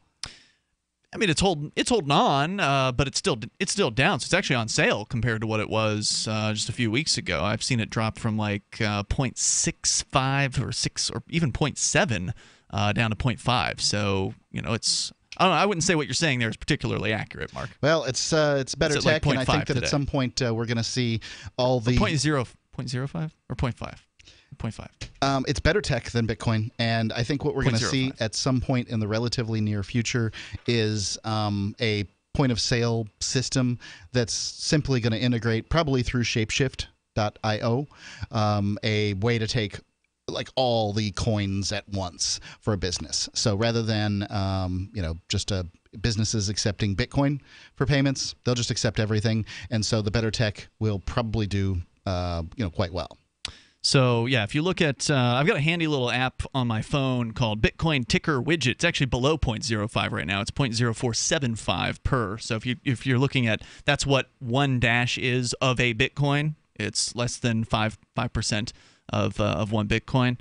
And over the last month, it's gone down from about 0.07 to below 0.05. I'm curious as to what's going to happen, too, once, Evolution, its new software update comes out, which is supposed to be revolutionary. I'm hoping, because, the idea behind the Dash Evolution is to make it easier for the average person to use cryptocurrency, as I understand it. Right. I don't know what their timetable is for that. Have you heard? It's supposed to be December. December? Yeah. Okay. Hopefully they're going to update us with new ad copy stuff that we can talk to our listeners about at that time. Sure. Because I'm really interested in hearing more about it, and I'm sure our listeners are as well. Now, whether or not the price shoots up once that happens is another question. So if if right around the corner is this new technology that's supposedly going to make Dash even easier to use and integrate, then that could result in more popularity. That could result in the price, going up. So you never know what's going to happen in the future. But as of right now, if you were going to buy some Dash with some Bitcoin, it's on sale. So check that out at Dash.org. Bitcoin, on the other hand, shooting up at new record highs, 43.41. Just incredible watching what has happened with Bitcoin over the last couple of weeks. So I don't know if there's any news in the Bitcoin world. Have you heard anything? It seems like things have simmered down a little bit, at least, as far as, once the Bitcoin split happened a couple of weeks ago. I know that there's still some camps out there that are real hardcore on one side or the other of the Bitcoin transaction fees are back controversy. Yeah, they're all over the place, actually. I had one last night that was like 6 cents for Bitcoin. Oh, really? Okay. But then today, or was it today? Yeah, it was earlier today. I bought some Vietnamese food here in Keene, and it was like a $2 transaction fee. And this was through the same wallet that, it was the regular sort of normal. I wasn't even paying for a priority transaction. It was more than $2. So it's just from, 1 24-hour period, it's all over the place. So whether that's going to get fixed with their new Bitcoin SegWit, segregated witness technology that's supposedly coming out in like a week, I think, from now, like about 1 week, maybe 8 days. So they're saying it's going to fix this stuff, but I don't know. We're only going to find out once it happens, I think. Indeed. And we'll keep you in the loop here as the Bitcoin scene develops because we're fascinated by it, and it is, it's a thing. I was actually on the phone with a bank president today, which was very interesting. Really? Yeah. Okay. So I won't say which bank because I don't know if that would help them or not, but there's a bank in the area, and it was actually they were closing the Shire Free Church account. And so, whenever the bank account gets closed, I always want to know why that is. I mean, I can speculate and say, oh, well, it's because of Bitcoin. But you never really know unless you ask, right? Unless they are willing to tell you why it is. And most of the big banks, they won't tell you anything. They'll just say, no information for you. you. We're cutting you off. Goodbye. We don't want to do business with you anymore. I even had TD Bank do that to the Shire Free Church after having an account with them for more than a decade with no explanation whatsoever. But in this case, the account in question, I was only using to send wire transfers to Bitcoin exchanges. That's all the account was used for. So there's no chance that it was any sort of other thing that would have set them off. And so, yeah, I could have jumped to a conclusion, but I actually got the bank president on the line because it's a small local bank. Mm-hmm. He was the one who had signed the letter that was the breakup letter. Said, feel free to call me with any questions. Well, yes, I do have a question. Why are you doing this? And he called this morning, and we had a really surprisingly good conversation for what was essentially a breakup call, where I explained to him what the account was being used for, that the church operates a Bitcoin vending machine, or a couple of Bitcoin vending machines here in New Hampshire, and that he has other customers who are also using his bank to purchase Bitcoin. I didn't say who they were, but I know at least 3 other people in this area who are liberty-minded, folks who are friends of the show, who use this bank, who have accounts there, and who've had accounts there for a while. And, they're not buying in the same volume that we are for the Bitcoin vending machine. They're just, getting a little bit personal kind of here and there. They're buying for their personal Bitcoin collection. So they're not going to trigger the same kind of account review process that having, a larger transaction go out more often would. So that's why they're kind of off the radar, but our account was on the radar. And so just kind of talked to him a little bit about Bitcoin, and he'd seen some of the publicity in the area. He'd seen the front page newspaper article that we got about 3 weeks ago on the major newspaper here in Keene. There was another article before that. So there's been buzz. There's been talk around town. And I explained to him that Bitcoin is in Keene, which is the southwestern city in the state of New Hampshire, is the #1 most Bitcoin accepting city in the entire world. I said no one has yet challenged that particular claim, and he had sort of had this before I said any of this. His attitude was that he was aware of it, and that he realized this is something that he needs to learn about, because he felt like this is here to stay. That he's aware enough of cryptocurrency and Bitcoin that he knows this is a thing. This isn't just a fad. It's not just going to disappear tomorrow. And he seemed very interested in learning more about it. So I said to him, hey, look, even though you're breaking up with me, I'm more than happy to come in and, give you a presentation, talk to you about Bitcoin, answer questions maybe from the board of directors or whatever. And I said that I bet some of these account holders with you, if they're willing to be outed, would be also willing to come in and talk to you about this and what they're using Bitcoin for. And so he said he just needs to know more about it. Unless they can justify what the money is moving for with FinCEN, the Financial Crimes Enforcement Network, their policy is to just break up with the account. So maybe there's a chance we could find a bank that's friendly to Bitcoin. It was a good first conversation. More coming up. Free Talk Live. Is that Ellen painting her garage? Yesterday she was trimming her hedges. What's her secret? I heard she was eating this new super berry called the aronia berry. Aronia what? Aronia berries from superberries.com. They're known for having one of the highest levels of antioxidants that helps with overall wellness. Where can we get them? Go to superberries.com/radio. And right now we get a free smoothie recipe book with our order. Plus we can save $4 at checkout. I can't wait. I've got lots of projects I need to get done. Yes, you do. Choose health. Eat purple. Superberries.com. If there's a toxic chemical, biological, gas, smoke emergency while traveling, at home, or on your job, are you protected? Are you prepared? There are over 400,000 fires in the USA every year. Up to 85% of all deaths in a fire are due to smoke inhalation. 3 minutes without air, and we as humans will die. Be prepared and escape safely with our Safe Escape smoke hoods, giving you up to 60 minutes of breathable air protection. Order yours online at ase-safety.com. That's ase-safety.com. And get up to 40% off, plus free shipping. Hi, I'm Montel Williams. Most of you know me as a talk show host, but I'm also an author, actor, single father of 4, a fitness writer, avid snowboarder, and I'm also a medical marijuana patient. Like many of the million people who are living with multiple sclerosis, I'm in pain every single day. And sometimes my nerves are so raw that if you brushed up against me in an elevator, I'd scream. I can't sleep at night from the pain, and sometimes the spasms in my legs are so intense they will wake me up throughout the night.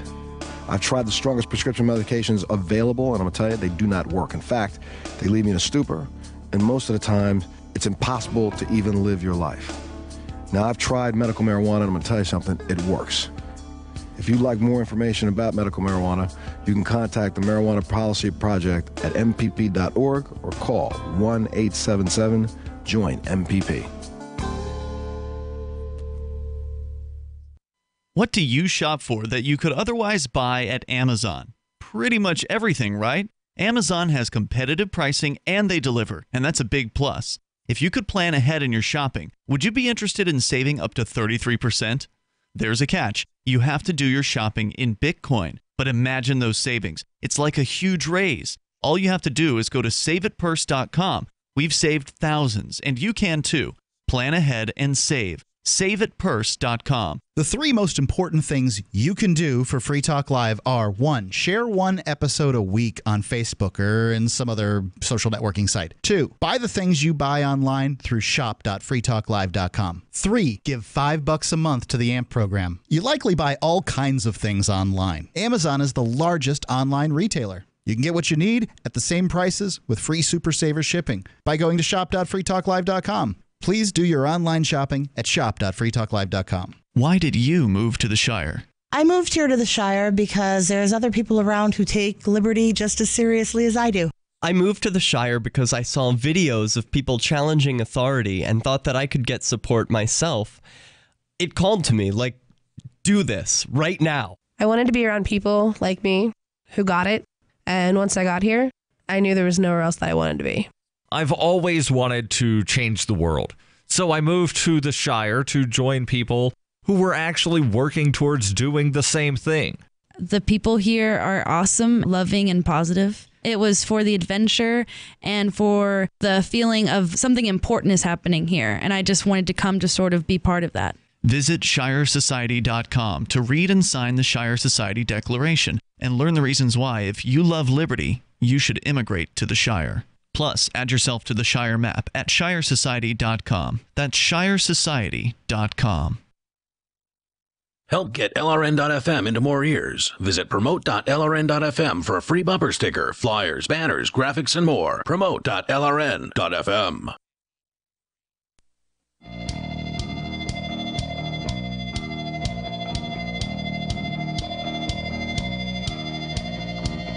Hey, Free Talk Live here. You can dial in toll-free. You can bring up anything you want. Our number, 855-450-FREE, like freedom. That's 855-450-3733. Had an interesting conversation today with a bank president. That's a new one for me. And it was about Bitcoin. So I'll tell you a little bit more about that. You can bring up anything that's on your mind. And then we'll talk a little bit more about money because Walmart is looking to move in on Amazon's territory. Amazon's newest territory, which was the whole unmanned grocery store thing that they were testing out. We reported on that, I think, late last year. Ian and Mark in the studio. We'll take your calls as well about anything that's on your mind. 855-450-FREE, like freedom, 855-450-3733. So just to finish up my story about the bank president phone call, I was kind of explaining to him why, what we were doing with the account, because he wanted to.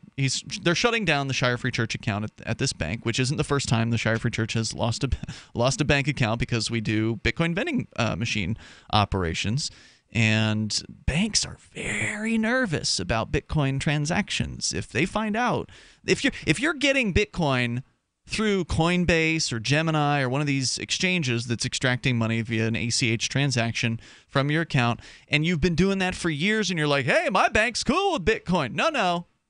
It's just they don't know. It's just that the banks are so big, they don't know what you're doing. They don't look at everybody's account every night and analyze what's going on. They have certain algorithms that will flag accounts that do things that are unusual. But if you're just, sending an ACH transaction here and there, that's not going to trigger any kind of investigation. So just because, Bank of America or whatever hasn't shut you down doesn't mean they like you. They know about what you're doing. And if they find out that you're buying Bitcoin, there's a good chance that they will shut you down because they are dreadfully afraid of the federal government and the Financial Crimes Enforcement Network. And, of course, they have all these obligations. They have to file certain reports. And so what this bank president was explaining to me, which no other bank has ever explained, was why they were breaking up with me. And he says that in order to be compliant to FinCEN, which they have to do, he says he doesn't like to do it, but he has to do it, is to fill out these reports. Now, of course, you've heard of suspicious activity report. You've heard of cash transaction report, maybe. If you listen to the show for a while, you've heard about those things being discussed here. And I didn't specifically ask him which report it was, but I suspect it was a suspicious activity report because it wasn't cash transactions. These were checks being deposited in this bank and then wire transfers being sent, like normal banking kind of transactions. But because of the amounts that were involved, that's what triggered the reports. And he says that whenever they have to write these reports, he has to be able to say something about like what the customer is doing, have some sort of knowledge about that. And because they don't have much knowledge about Bitcoin in general, he didn't feel comfortable with the reporting, and so therefore they're just cutting the account. But he was interested in learning about it. He didn't just shut me down. Right. It was a small town bank. Yeah. Use it. Yeah, and he wants he needs those deposits. Right. He wants to and he actually made a statement about that. Like he wants to have our business, but he also needs to understand what's going on. It's the first bank to do that, so yeah, that's good. And so, I offered to explain it, and I explained some on the phone. I was like, well, look, you need to know that the New Hampshire Banking Commission specifically stated, and I use the term business. It's not a business for us. We're doing a nonprofit charitable thing where we're trying to bring Bitcoin to the people, introduce them to it, and then reinvest the funds that we do earn from that process back into Bitcoin outreach and help people understand what Bitcoin is. And and I see it firsthand. I know you do this. Yep. It's kind of one of my main things that I do besides this radio show. And so I explained to him that, the Banking Commission specifically in New Hampshire has made public statements on more than one occasion saying they are not going to regulate Bitcoin vending machines. And I explained to him the difference between a Bitcoin vending machine and a Bitcoin ATM. In my mind, at least, the difference is if you're doing an ATM operation, which some of these machines do, that's basically the machine being what's called a money transmitter, where the machine is the intermediary between the customer and an exchange. And the exchange, you're literally, when you put money into one of these Bitcoin ATMs, you're placing an order on an exchange. That's what you're having the machine do for you. Right. And so the equivalent of this is running a vending machine like a soda vending machine. If you needed to send wire transfers to a company, that would be what a vending machine is. I was explaining what an ATM was. Right. So the equivalent of what you do is running a vending machine. You only dispense a virtual good. Correct. A virtual ones and item, zeros, a virtual thing. Commodity. Correct. And it's the same way as if you were sending sending wire transfers to a soda company to be able to get your product so that you could then vend more of it. Correct. Now, it's not a business, but that doesn't change the fact that that's effectively what's going on here. If somehow a church could have a mission that had something to do with soda vending, I suppose. It would be a strange mission. It would be a strange one, yeah. For a church. In this case, we believe strongly that Bitcoin fosters peace on the planet. Yes, because it takes power out of the hands of the states. As it does, and so therefore, if we can make that happen on adoption on a local level, we can spread that out over time and space, and then Bitcoin or some cryptocurrency, we don't care which one, so long as it's a cryptocurrency of value, manages to slide into the infrastructure of the world, and suddenly governments have to then come to people to ask for money to fight wars. Because then they can't inflate the currency through just printing if they're not in control of the currency. Tell me that's not a mission of a peace church, because it sure is. Now, I didn't get into the philosophy on the mission of that. I just kind of explained to the bank president the legal aspect, because that's what they're worried about. They're worried about the legal aspect of this, and the federal government and the New Hampshire Banking Commission, because they're regulated by both of them. And so I said, look, I don't know if this is in conflict with the federal government's opinion and FinCEN and all that, but at least here in New Hampshire, we've been given a crystal clear opinion, and I cited it for him. I said, you can check the Concord Monitor, because this is the first place they said it. What happened was we were, I think it was when we announced, I don't know if it was Keene or Manchester, but one of the Bitcoin vending machines up here, we announced it publicly. And I'll always send out like a press release because I've got a media list of the regional media, like letting them know. And there's a guy who does a column for the Concord Monitor, the paper of record in the state capital where all the bureaucrats are, who did a report on the Bitcoin vending machine. And he went to the Banking Commission and specifically got a comment from them. And they said they don't intend to, and they are not regulating Bitcoin vending machines, because the lady who they had comment, I run into her since at the various Bitcoin hearings that were going on here in New Hampshire. even though they're obviously in favor of regulation. They argued against the Bitcoin protection bill that passed this year in New Hampshire, by the way. New Hampshire is, I think, the only state with a Bitcoin protection bill like this, or maybe one of two states. I haven't heard of anything else. I think there was something else somewhere, but there's not much. And they're obviously in favor of regulation, which is why I was so surprised when they said they weren't going to regulate it. And when she explained why they're not regulating it, she gave my explanation. She gave the explanation we just explained to you about how this is a thing that sells from a stock. It sells from a hot wallet, which is stocked with Bitcoin. Every now and then we go and reload or we restock, just like a stockman comes to a vending machine to put the snacks back into it when they sell, when they sell low or sell out. We do the same thing with Bitcoin. Now, of course, we're ordering in the background to replenish the supply, just like Walmart does. When you buy something off the shelf at Walmart and you take it to the register, they've got an inventory that's being tracked that says, oh, somebody just bought a bag of Jack Link's beef jerky for peppered style.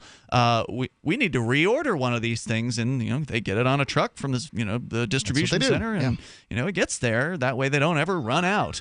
We do the same kind of thing. But she explained it the exact same way that I had explained it, which is interesting because it showed that they were looking.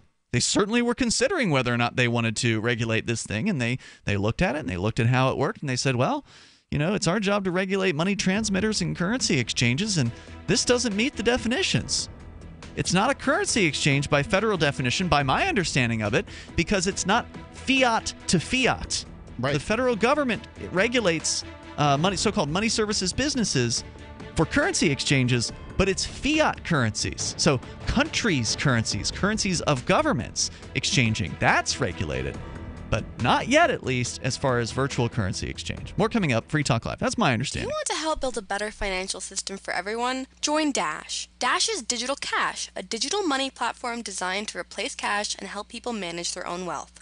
It's fast and easy, fees are low, and transactions are confirmed instantly. Dash is decentralized, run by users who earn rewards for helping run the network and make governance decisions. Dash is set up to succeed where other platforms have failed.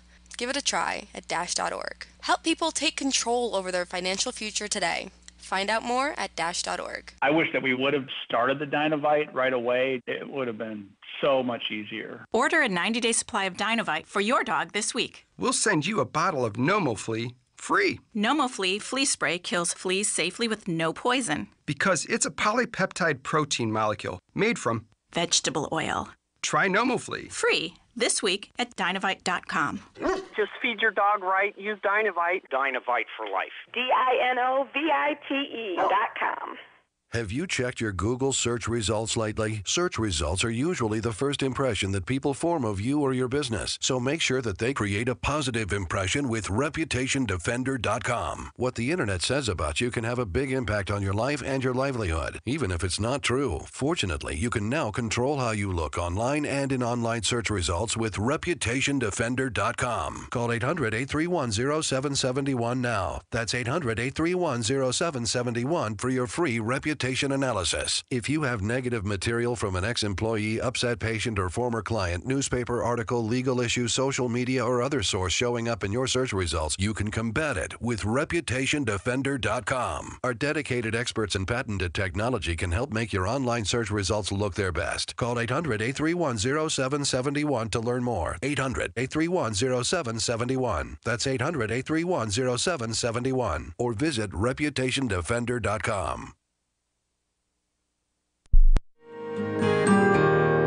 So the protection of life, liberty, and property is what the Free State Project is all about. But it's an effort to move 20,000 people who understand. It's about demonstrating to the entire country that, yeah, we can have a free market, a truly free market. Making it just a freer, great place to live. It's the world's largest voluntarist libertarian community, and it's only getting bigger. That's amazing. To be able to move to a place where other people passionately believe in being free and independent. What the Free State Project is managing to do, though, is to put their money where their mouth is. It's physically getting up across the country and saying, let's go someplace and let's demonstrate the power of these ideas. There's a lot of kind of philosophy that surrounds liberty. There's a lot of thinking about it and talking about it. But here in New Hampshire, people are doing it. 101 Reasons Liberty Lives in New Hampshire, a documentary by Free State Project Early Movers. Watch it free at 101reasonsfilm.com. 101reasonsfilm.com. If you want to know the latest about Free Talk Live before we go on the air, all you need to decide is how you want it delivered. It's your choice. Visit news.freetalklive.com. You can get emailed announcements and participate in contests via our email updates list. Plus, we have a Twitter account that you can follow and a Facebook page where you can become a fan. So visit news.freetalklive.com to get news about Free Talk Live as soon as it's announced and the way you want it delivered at news.freetalklive.com. That's news.freetalklive.com. Looking for a great real estate investment? Consider New Hampshire, which is ground zero for the Liberty Movement. Your first call should be to Mark Worden from Porcupine Real Estate. He's more than just a real estate agent. He's your New Hampshire concierge. Where are the best places to live? Do you want farm, city, the burbs, or forest? Do you want a duplex or multifamily building so that renters pay your mortgage? There are homes in all price ranges in New Hampshire, and Mark can help with financing too. Invest in liberty and property. Mark Worden can help. PorcupineRealEstate.com.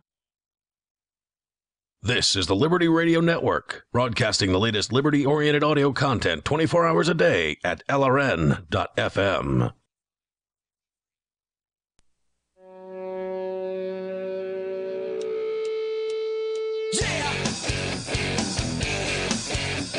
It's Free Talk Live. Dial on in here toll free and bring up anything that you want. Our number is 855-450-FREE like freedom. That's 855-450-3733. BulletBlocker.com makes clothing, jackets, coats, backpacks, briefcases that are bulletproof. And the products are attractive, well-made right here in the U.S. They are airport security friendly.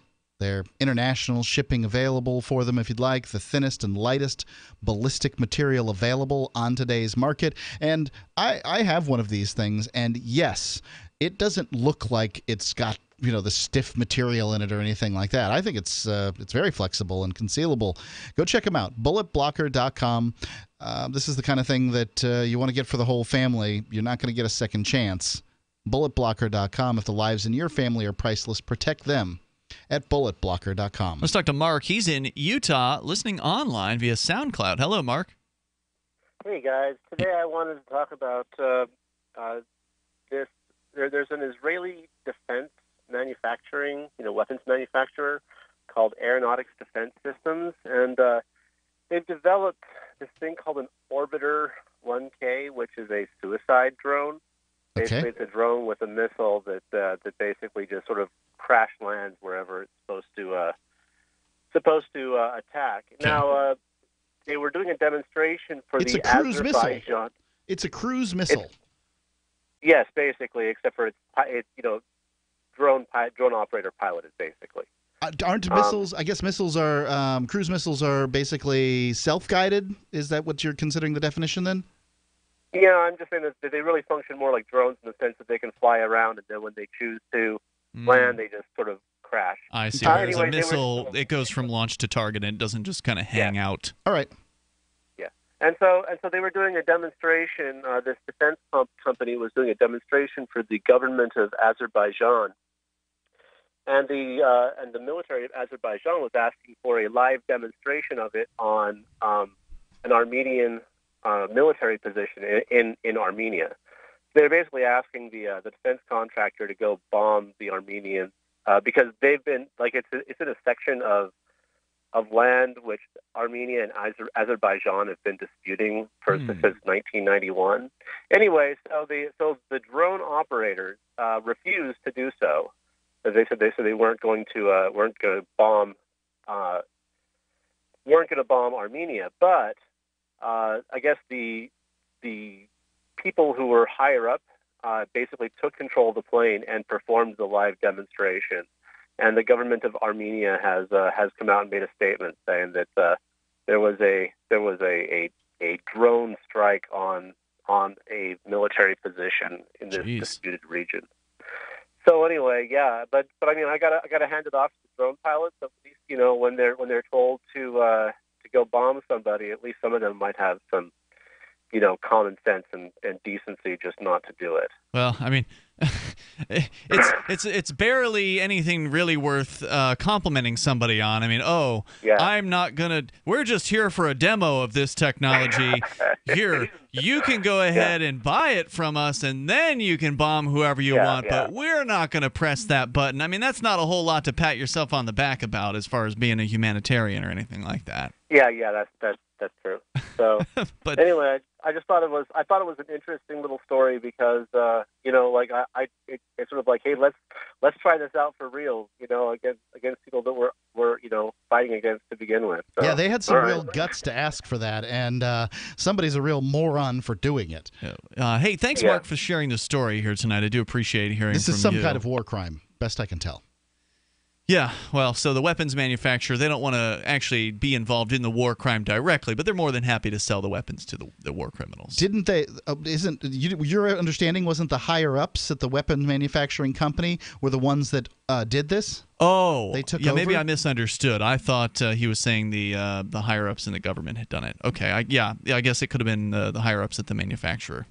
So that was my understanding. In that case, it was just the peon who didn't do it. Right. So Peon had some, scruples.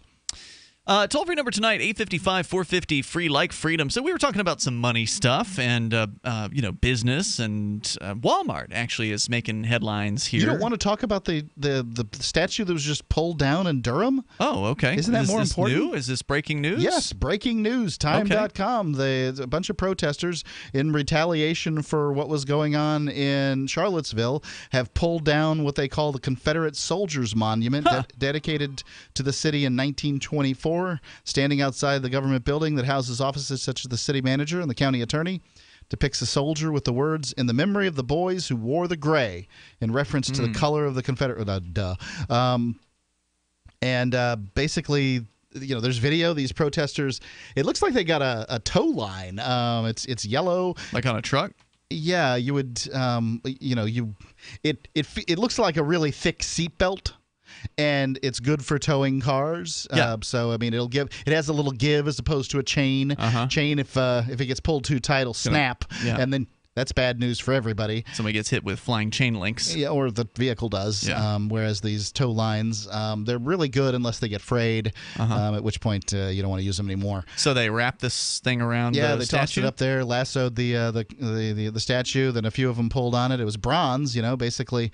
How many people are we talking about? Because you played I heard the audio, you were playing it during the break, and it sounded like a large crowd. There's a large crowd. I don't know how many people pulled down the statue, but it was a large crowd, and then people came up afterwards to kick on the statue and spit on it and do a variety of things to it.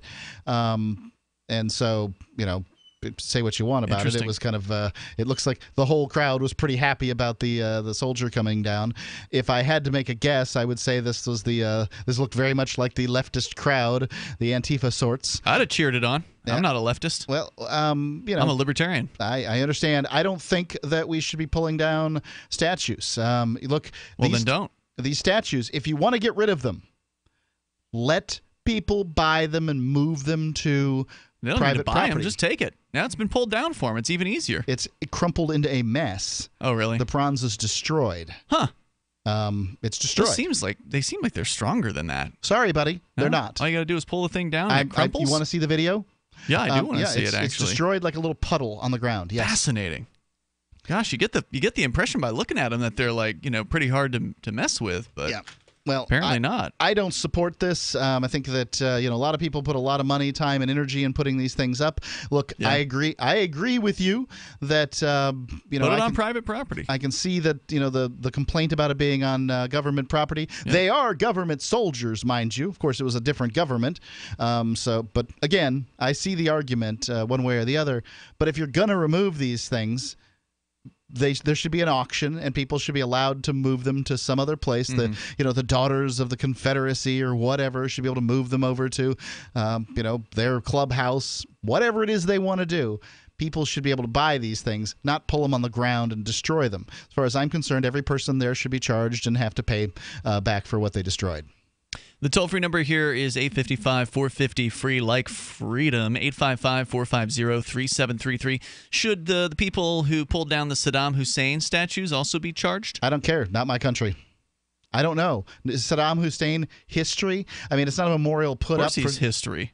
Yeah, you don't have to leave every statue for every. Saddam Hussein had statues all over the place. So do the Civil War people. Look, there's one right here in Keene, New Hampshire, to the Union soldier. I suspect in many cases these. You're saying you wouldn't feel bad if that Union soldier got pulled down?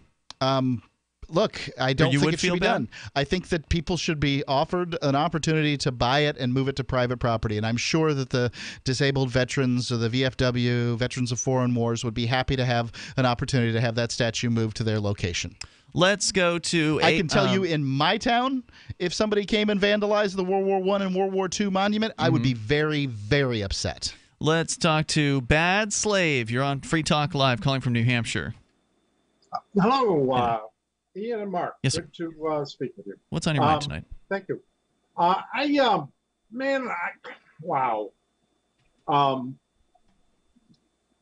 The Confederacy.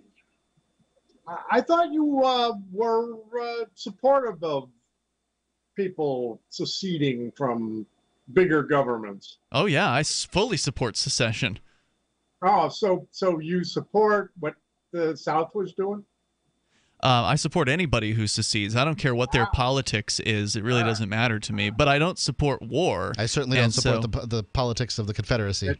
Did either of you guys see that somebody just wrote a book and said the South was right, which I've always understood. My take on secession was that it was. Hold that thought. We'll get your take on secession here in moments. More if you want to stick with us. More with Bad Slave, and your calls and thoughts are welcome. Whether you want to talk about secession or this breaking news where a group of protesters has pulled down a statue and destroyed it, apparently, in Durham. Where was it? Durham, yeah, North Carolina.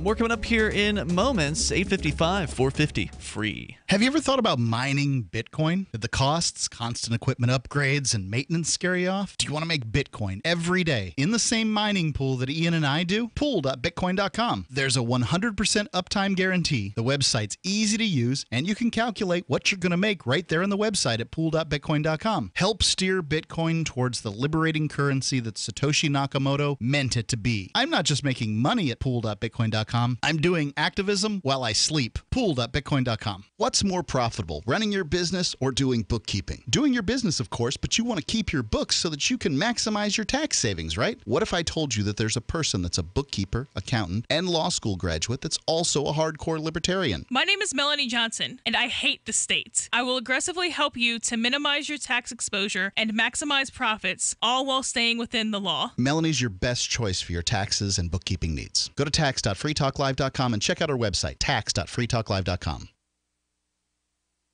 Are you tired of governments murdering people around the world? Stop using their money. There is an alternative. Bitcoin is a stateless, free market, non-political currency. Bitcoin cannot be inflated or controlled by any government. By using their money, you are helping the state. Stop doing it. You have an incredible alternative available now. Learn it, use it, spread it.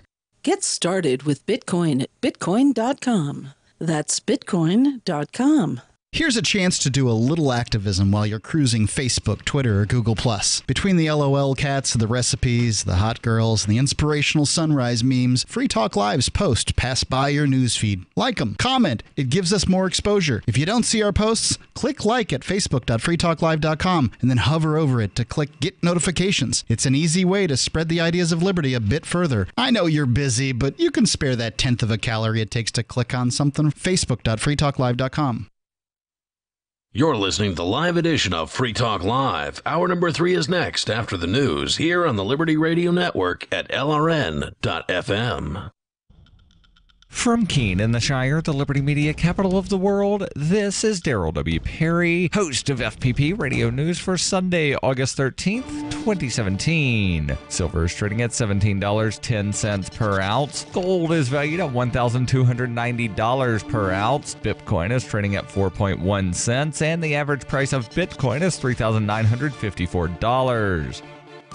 Antiwar.com reports an editorial statement in China's state-run Global Times newspaper warned that China would not come to North Korea's aid militarily if they launch missiles against the United States and the U.S. retaliates against them. While Global Times is nominally not the official mouthpiece of China's ruling party, it is state-run and assumed to reflect government policy. This is believed to be a direct warning against North Korea starting the war. At the same time, the editorial said China would intervene if the U.S. attacked North Korea first, which may be an attempt by China to warn the U.S. against starting the war either, at risk of getting into a much bigger war with China. China has been pushing for diplomacy to resolve the situation and expressed growing annoyance at the U.S. claims that the Chinese could simply and readily resolve the situation unilaterally if they only wanted to. This appears to be one last-ditch attempt to prevent either side from attacking the other, warning that effectively they'll not back the aggressor under any circumstance. For nearly 40 years, Roberts & Roberts Brokerage has been a trusted source for buying and selling precious metals like gold and silver. They also take Bitcoin for precious metal purchases and have permanently removed the minimum purchase amount for all orders paid in the digital currency. Call Roberts & Roberts today for knowledgeable advice on buying and selling precious metals and a forward-thinking approach to new technologies. 800-874-9760 or visit online at rrbi.co.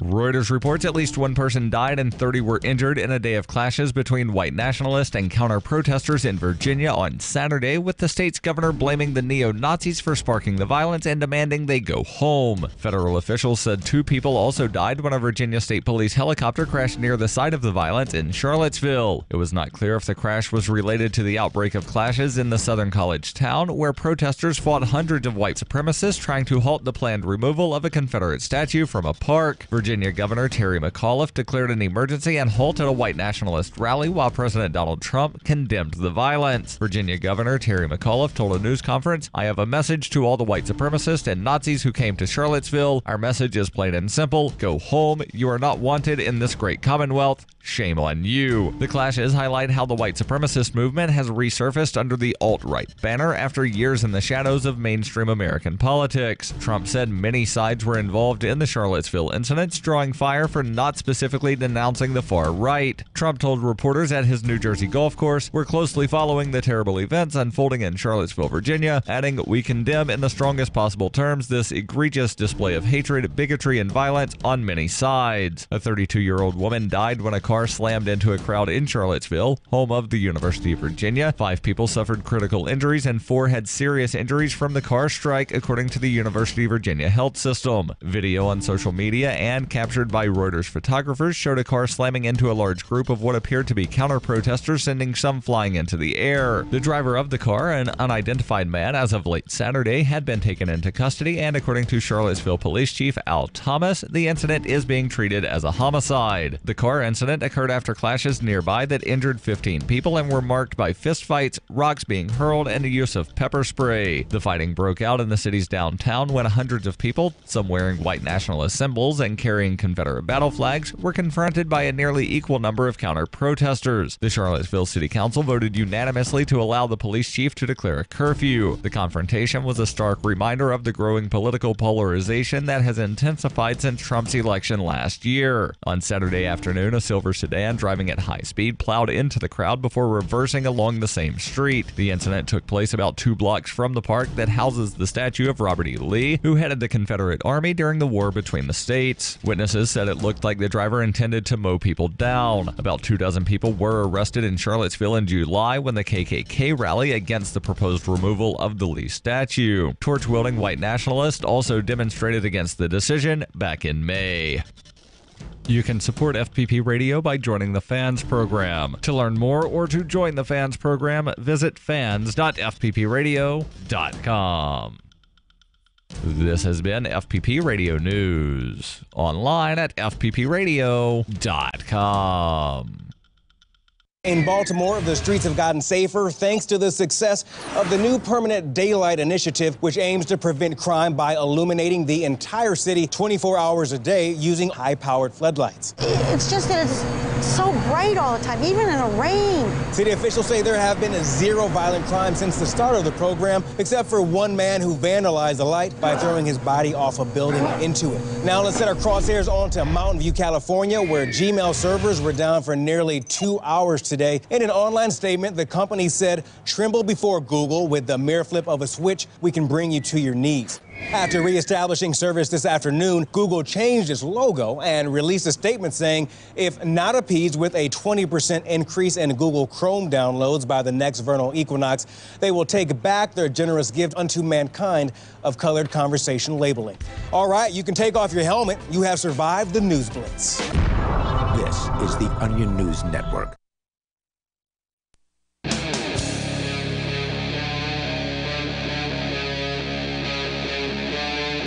Free Talk Live.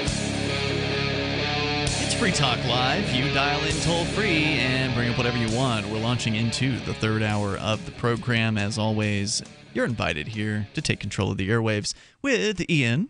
And Mark. And the number is 855-450-FREE, like freedom, 855-450-3733. Or you can do as Bad Slave has done and call us on Skype and sound almost like you're in the studio with us. It's definitely an upgrade in audio quality from a regular phone call, which we can take as well. If you've got a regular phone, you can call us at 855-450-FREE, like freedom. But if you want to upgrade the call quality, just call us on Skype. Skype username LRN.FM. Back to Bad Slave. Go ahead with your thoughts tonight here, Bad Slave. Thanks, Ian. The secession... I wanted to report about a new book that's been recently released. I think the title of which is "The South Was Right," and I think I said before that I agreed. Yes, the South was right. I say that any subdivision of governmental control that chooses to be governed by another entity, or not at all, for that matter, as far as I'm concerned. Although I think everybody ought to at least govern themselves. I'm all for it. I'm gonna, the South was right. The South had every right in a free country to say, well, Lincoln, I'm sorry, I'm not. I think you got to be careful when you say the South was right. I mean, I understand what you're saying. You're saying they were right in that they had a right, or should have had a right, to secede, but they certainly weren't right in their support of slavery. Well, right, of course, the reason they seceded. And you know what? One of the reasons. What was the other reason? Taxation? Yeah, the taxes were being levied because of slave labor. Okay. It all comes down to that central. You can't turn it all into a slavery thing. It's pretty close. It was states' power. Right, the state's power to have slavery and be, and separate from a union. What do we have now? I'm sorry. Do you think that we're free? That if we don't give, money to I wouldn't claim that we were free, but I would also claim that that my life is better than that of a chattel slave in the 1860s. Well, and I agree. Okay, and I think that it wasn't even why Lincoln was at war. Lincoln was afraid he was losing power, and he was a tyrant, and that's all there is to say about him. He did many, many, many things to even the existing Northern government that were not authorized by the Constitution. And so I'm not going to, the thing that the South was right about. And I suggest that anybody, there's a Abbeville Institute that has a YouTube channel. And almost any of the YouTube presentations of Southern aristocratic awareness and study scholarship is on display there. That will teach you everything you need to know about the South and slavery and all of those things. So the Abbeville Institute on Facebook. It sounds like it sounds like a good thing to study, but all in all, I'm just giving it out. But yeah, but, it's a shame that secession in this country is marred by what the history of slavery. Yeah, that much is true. Exactly, and the history of slavery was actually not what the war was about, and and it would have ended. It depends who you ask. The slavery ended in many other countries. I agree with that. I mean, in almost every other country in the world, slavery ended without violence, without a war. It's much more expensive to start a war than it would have been to just buy all the slaves. Yep, that's true. Well, that's true, but people didn't want to do that. I mean, you ask folks like Revolutionary John Brown, who led slave revolt before the Civil War, what it was all about. You take these abolitionists and what they were doing. In many cases, they felt that they were fighting for the freedom of black people. So. It really just comes down to what they were. And there's nothing wrong with fighting for that freedom, but that wasn't what was that. That had nothing to do with why Lincoln started the war. That much is true. Thanks for the call tonight. I appreciate hearing from you. The toll-free number here is 855-450-FREE. Like freedom, yeah, Lincoln wanted to keep the Union together. He wanted to, amass and continue to have as much power as he possibly could. That's what it was about for him. And his statements made that pretty clear back then. Toll-free number 855-450-FREE. Let's go to Ralph. He's in New Jersey. You're on Free Talk Live. Hello, Ralph. I would really like to talk about the state of being an animal, because we see that. Yeah, did you see those animal white guys fighting one another like animals this weekend in Charlottesville? Yeah, the disappointment about that is over the fact they didn't direct the animalistic fury and fire to the black. I didn't understand a word of what you just said. I don't know what you just said. Can you say that one more time? They did not. Okay. They did not direct their fury and fire. Okay. You mean the tiki torches? Right. They did not direct their fire and fury, but against the black. That would have been, That would have been. What would that have solved? Well, wait. Wasn't that the point? I mean, these were. Do you know what happened in Charlottesville, right? Where a bunch of white nationalists were out there. I mean, it was definitely. These people were definitely not in favor of black people. I mean, these are racists. What are you saying? Okay, what I'm saying is this. Now, if in your opinion, the state of being an animal, is that a question of race, or is that a question of someone's character? I would say it's the individual. I would say it's the individual. I feel like I'm being put in a box. Like we're all animals Mark, in the sense that. Good evening, Mark. Good evening, my dear man. How are you? Thank you, Ralph. Good evening. Good evening, Dr. David Duke, too. Good evening to you. I know that he's listening. Did he just call you David Duke, too? I don't know. He's probably talking about Cantwell. That's not right, isn't it? He is the funny. He is constantly laughing at his own jokes. Yeah. I don't know if it was. He showed up in Virginia. Can you believe that, guy? He showed up in Virginia, and I get a call on this telephone and say, "Who is this?" "Oh, this is David Duke. How are you, Ralph?" You had David Duke call you up on the phone? Yes. Wow. Yes. You must feel really lucky. Yes, I wouldn't think he would talk to somebody like you. I mean, you're not technically a white guy, right? You're not the rightest bulb in the galaxy, though. But I don't know what you're saying at this point. Thanks for the call tonight, Ralph. I appreciate it. By the way, for listeners that don't know, Ralph constantly calls in and refers to. He's very concerned about the amount of melanin in people's skin. Yeah, he frequently refers to black people as animals, and it's ridiculous. He's a racist, and he's made that very clear over I don't know what, year and a half, 2 years that he's been calling the show now. It seems like it's been quite a long time. Always calling about the same thing: animal this, animal that. Well, sure as hell looked like, because he'll cite some sort of riot, right? Like the Detroit riots was one of the things he recently called about. Riots are proof to him that the blacks are all animals. Blacks are animals, which is ridiculous. It turns out all kinds of people are willing to participate Show in riots. a riot that has the majority of white people in it, and proof is not had, Right, I mean, we've seen the Pumpkin Fest riots here in Keene. You had the what was primarily two white crowds fighting one another in Charlottesville on Friday at this war memorial that they were fighting over. It's crazy.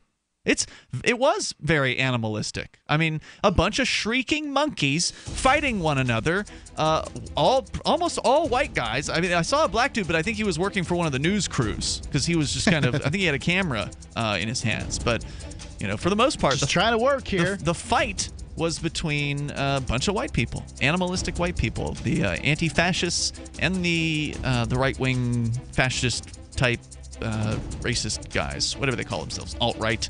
855 450 free neo-Nazis. I don't know what they call themselves. Free talk. P150, P150GA, P150NY, P150OK, P150TN, C250A, C250E, C250Q. Not available in all states. If New York or Colorado, call for a similar offer. What's the scariest thing about going to the dentist? Opening your mouth or opening your wallet? Because just a simple cleaning can cost $100, and things like root canals can cost you hundreds more. If you don't have dental insurance to help, call Physicians Mutual Insurance Company. 1-800-972-1059.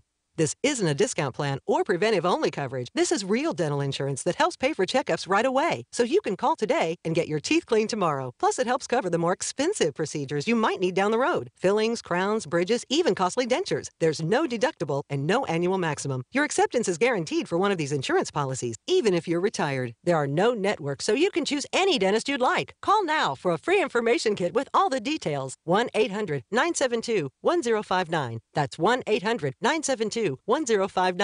1-800-972-1059.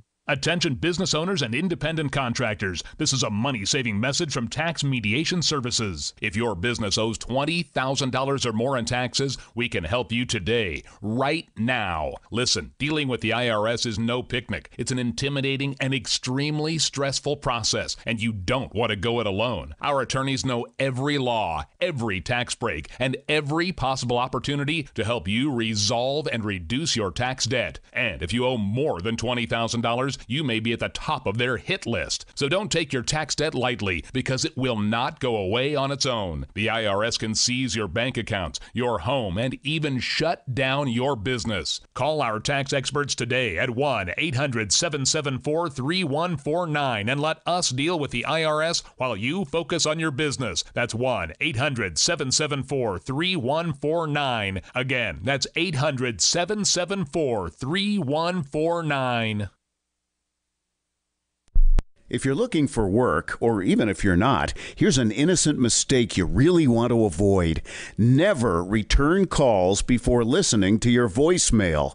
Your wireless phone sends calls you didn't answer into voicemail, and it shows you phone numbers for calls you missed. Important, don't call back callers you missed until you have first listened to your messages. Otherwise, you frustrate people who bothered to leave messages by asking them to repeat a message they just left as your voicemail greeting instructed them to.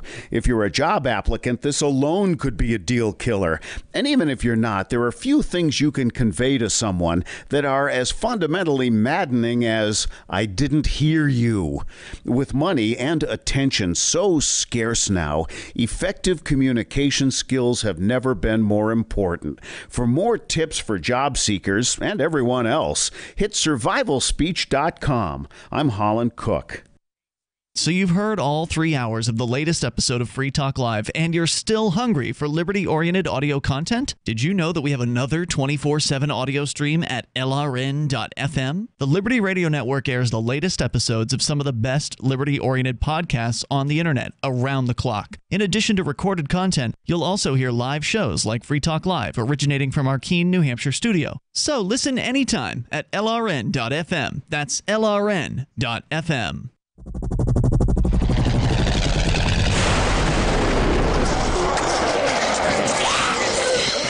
In Survivor Max 2, School Bites, Max must scavenge through a wasteland swarming with the undead. Desperate to find the medicine he needs, he discovers a community of survivors at his former school. Has he finally found the safe haven he's been looking for, or will he discover that school bites? Look for Survivor Max on Facebook, read reviews on Amazon, and read Chapter 1 at survivormax.com. You can sign up to receive the latest about the Liberty Radio Network via our email updates at updates.lrn.fm. That's updates.lrn.fm. This is Free Talk Live. Dial on in toll free and join us here. Our number 855-450 free, like freedom. 855-450-3733. We've got Skype. So you can Skype on in here at Skype username lrn.fm. You can take control of the airwaves. You can bring up what you want. With you in the studio tonight, it's Ian. And Mark. And do want to let you know about the AMP program. It stands for Advertise, Market, and Promote. And that means it's a way for you to get behind Free Talk Live and help us get on new radio stations so we can talk about the ideas of liberty and freedom and peace and cryptocurrency and the stuff that we tend to discuss on this program, and bring those ideas to more radio stations. We've got over 170 radio stations today, coast to coast, and a lot of those stations, I would say the super majority of them, are a direct result of listener support from people like you who have joined the AMP program for $5 a month with a credit card, PayPal, Bitcoin. It's up to you how Silver. you join. We'll take alternatives, but it's not as easy for us to liquidate silver. But either way, if you want to send it, we'll take it and we'll be grateful for it. So no doubt about it. You send $2, I'm going to say thank you, right? So please go to amp.freetalklive.com. Although $2 isn't going to get you an amp, but I still appreciate it. You go to amp.freetalklive.com. It's $5 a month. That's all that we're asking for, and that's money that helps us spread the ideas of liberty. You get perks like access to the AMP-only call-in lines, the AMP-only podcast, the AMP-only Facebook group, and the brand new forum that is not for amplifiers only. It's for all Free Talk Live listeners, but amplifiers are the ones that get the Free Talk Live badge on their little profile picture, which is pretty cool. So we've had a number of people step up, get new forum accounts, and ask for their badge. So if you're an amplifier and you want to jump on that, just give me a heads up when you sign up for the forum that you're an amplifier, and I'll apply it to your account. Plus, if you're an amplifier, you can also become part of the amplifier Facebook page, too. I said that, but Facebook group, actually. The groups are different from pages. Okay. So all you have to do is let us know you want to get in. Just ping me on Facebook, and I'll get you in. Oh, no, that's not how that works. I send an invitation to everybody who signs up for the AMP program, so you don't have to do that. Well, I've done that. Oh, somebody has sent you a message saying they need to get in? Okay, well, then they must have missed the invite. Indeed. Sometimes not everybody sees this stuff. Well, sometimes Facebook invites go straight to the spam box, which, I'd love to see Facebook go into a spam box in general, but ultimately that's not convenient for getting people into the group. Our page is the best part of Facebook. Our page or group? Our group. Group. Okay. Because there is a Free Talk Live page as well, but everybody can go to that and like that page. Only the amplifiers get access to the AMP group. So go to amp.freetalklive.com. You can get signed up there. That's amp.freetalklive.com. And you get some emails too. I usually send out an AMP email every single month, kind of, I take notes throughout the month of things that, I want to tell the amplifiers, and then I do it once a month. So go to amp.freetalklive.com. Let's go to Dale, who's watching us on the webcam at cam.freetalklive.com. Go ahead, Dale. You're on Free Talk Live. Hey, to pitch in, from what the last guy caller said, at the end of the Civil War, there were basically millionaires that were devastated, in the South. They lost their lost their land, they lost their capital. It pretty much became the barter system, for probably 10, 15 years, pretty much, for an entire region. If anybody grew up in the South, you know that it's still trying to get to the 20th century in some places. And some of us, there are good people out there that really can't come to grips that Grandpa might have went to hell by the way Christianity is judged today, and that really breaks their heart. Well, I can't say Grandpappy was a bad dude because that means he went to hell. And I really can't understand how people can judge groups instead of individuals. It's easier. It's laziness. I can understand it.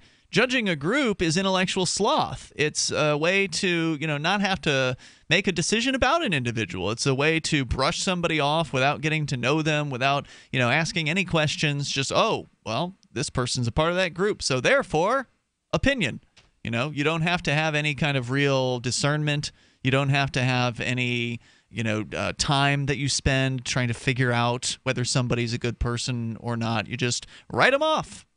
based on who they're, what group they're in. As a guy from the South, I'm going to say that I've seen crappy towns in the North and the South. Go ahead. There are plenty of crappy towns up here. Hey, now last week, I think we can all do whatever part we can do and just forget about a lot of our political differences and treat each other as individuals. Yes. And I'm going to tell you something that happened to me last week. All right. I was out Ubering and I went into this convenience store and there was this elderly couple from Mississippi that needed to find a hospital in town, Vanderbilt. And I wasn't doing anything, so I told them, look, follow me and I'll take you there, because traffic was messed up at that time of the day. And I took them there, and got them there. Now, I know those people were probably Trump voters, but that's not the sort of thing I care about when somebody needs help and I can help them in a situation. Now, wait a minute. What made you believe they were Trump voters? You could look at them and tell. I mean, I said I'm judging, aren't I? I'm judging. I believe thoroughly that I can tell whether somebody's if they're wearing that Democrat hat in this town. If they're wearing the Make America Great Again hat, then it's pretty obvious, right? But, I mean, how do you know just looking at them? What was it about them?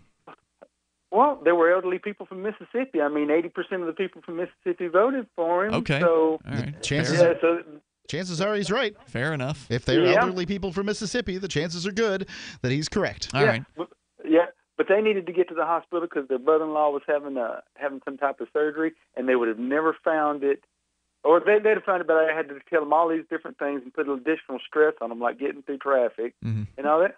When you can do something good for somebody, and hopefully they pay it forward and the world gets better, one deed at a time. I like that attitude. Dale, anything else you want to share tonight?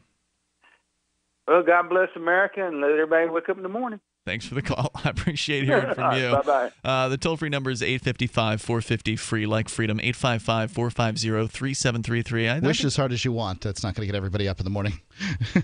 Yeah. I think that's important, though, his perspective there. It's a nice perspective. Being able to help somebody just because they're a human being and put aside any kind of political differences. It would be nice if more people had that viewpoint, but unfortunately, they'd rather fight in the streets over a stupid statue. The toll-free number here tonight, 855-450-FREE, like freedom, because I guess that makes them feel relevant. We're going to continue. We've got Sarah. She's in New Mexico. Sarah, you're on Free Talk Live with Ian and Mark. Yes, I just wanted to let people know that. Did you know that we have 5 robberies per day here in Albuquerque now? Okay. Businesses. Yeah, they get held up at knife point, at gun point. They walk in and just rob the stores. What are gun laws like in Albuquerque?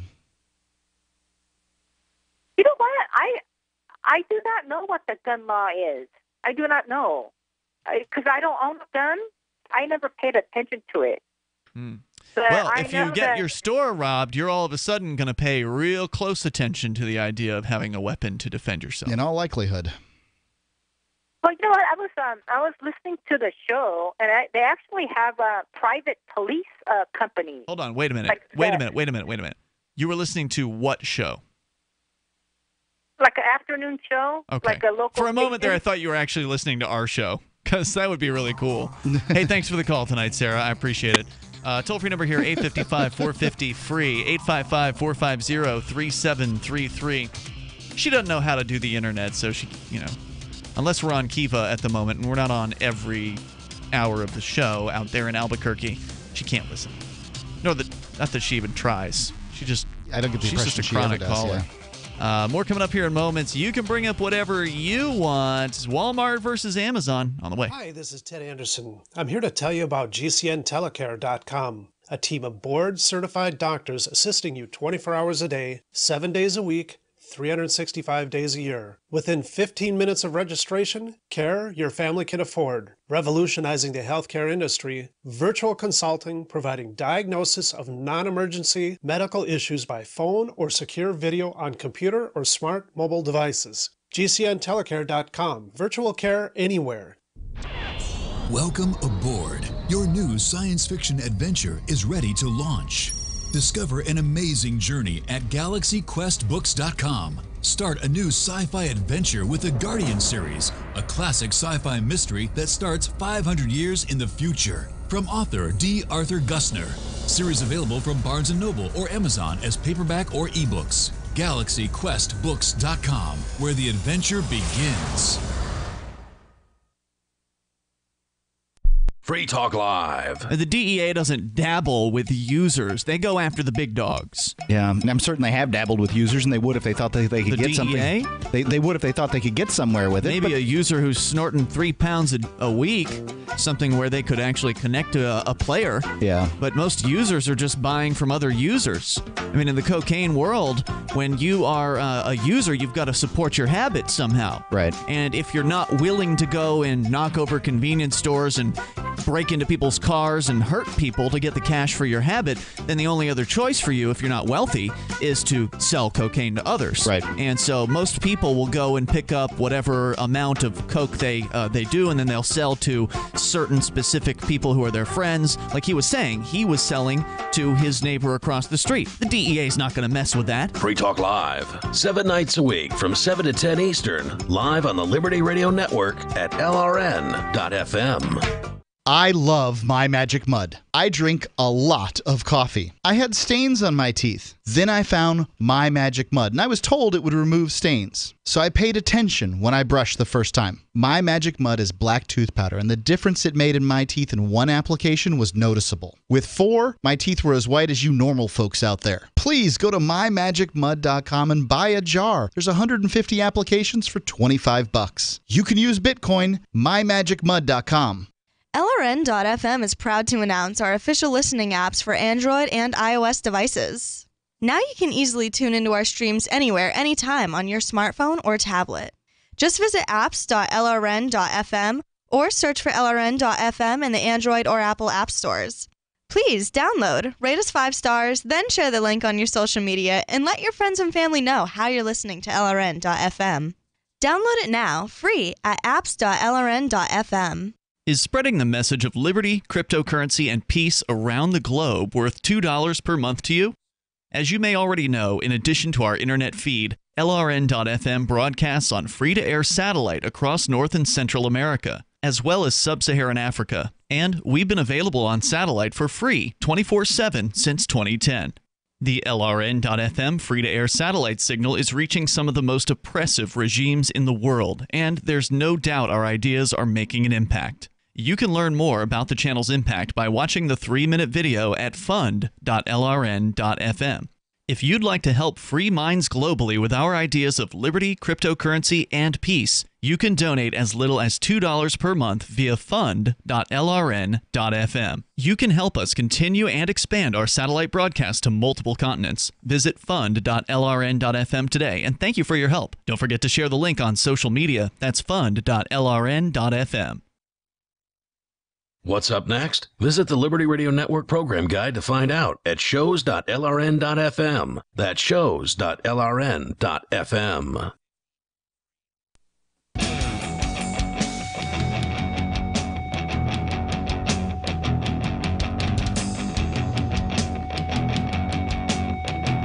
Hey, it's Free Talk Live. Dial on in toll free. Join us on the radio. Our number here is 855-450-FREE, like freedom, 855-450-3733. Hey, how about you get signed up for the Free Talk Live email list? Yeah, people still do email.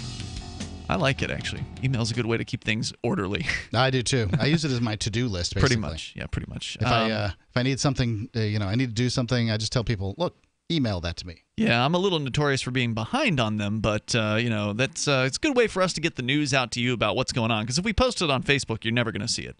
Facebook wants money to, well, actually we have to pay to send emails these days too, so it always costs money to send things over the internet these days. But anyway, you can join the email list. It's free for you. At least you'll see it. Yeah, it's free for you to join the email list. So go to freetalklive.com. You'll see the email sign-up box there toward the top middle sort of portion of the site.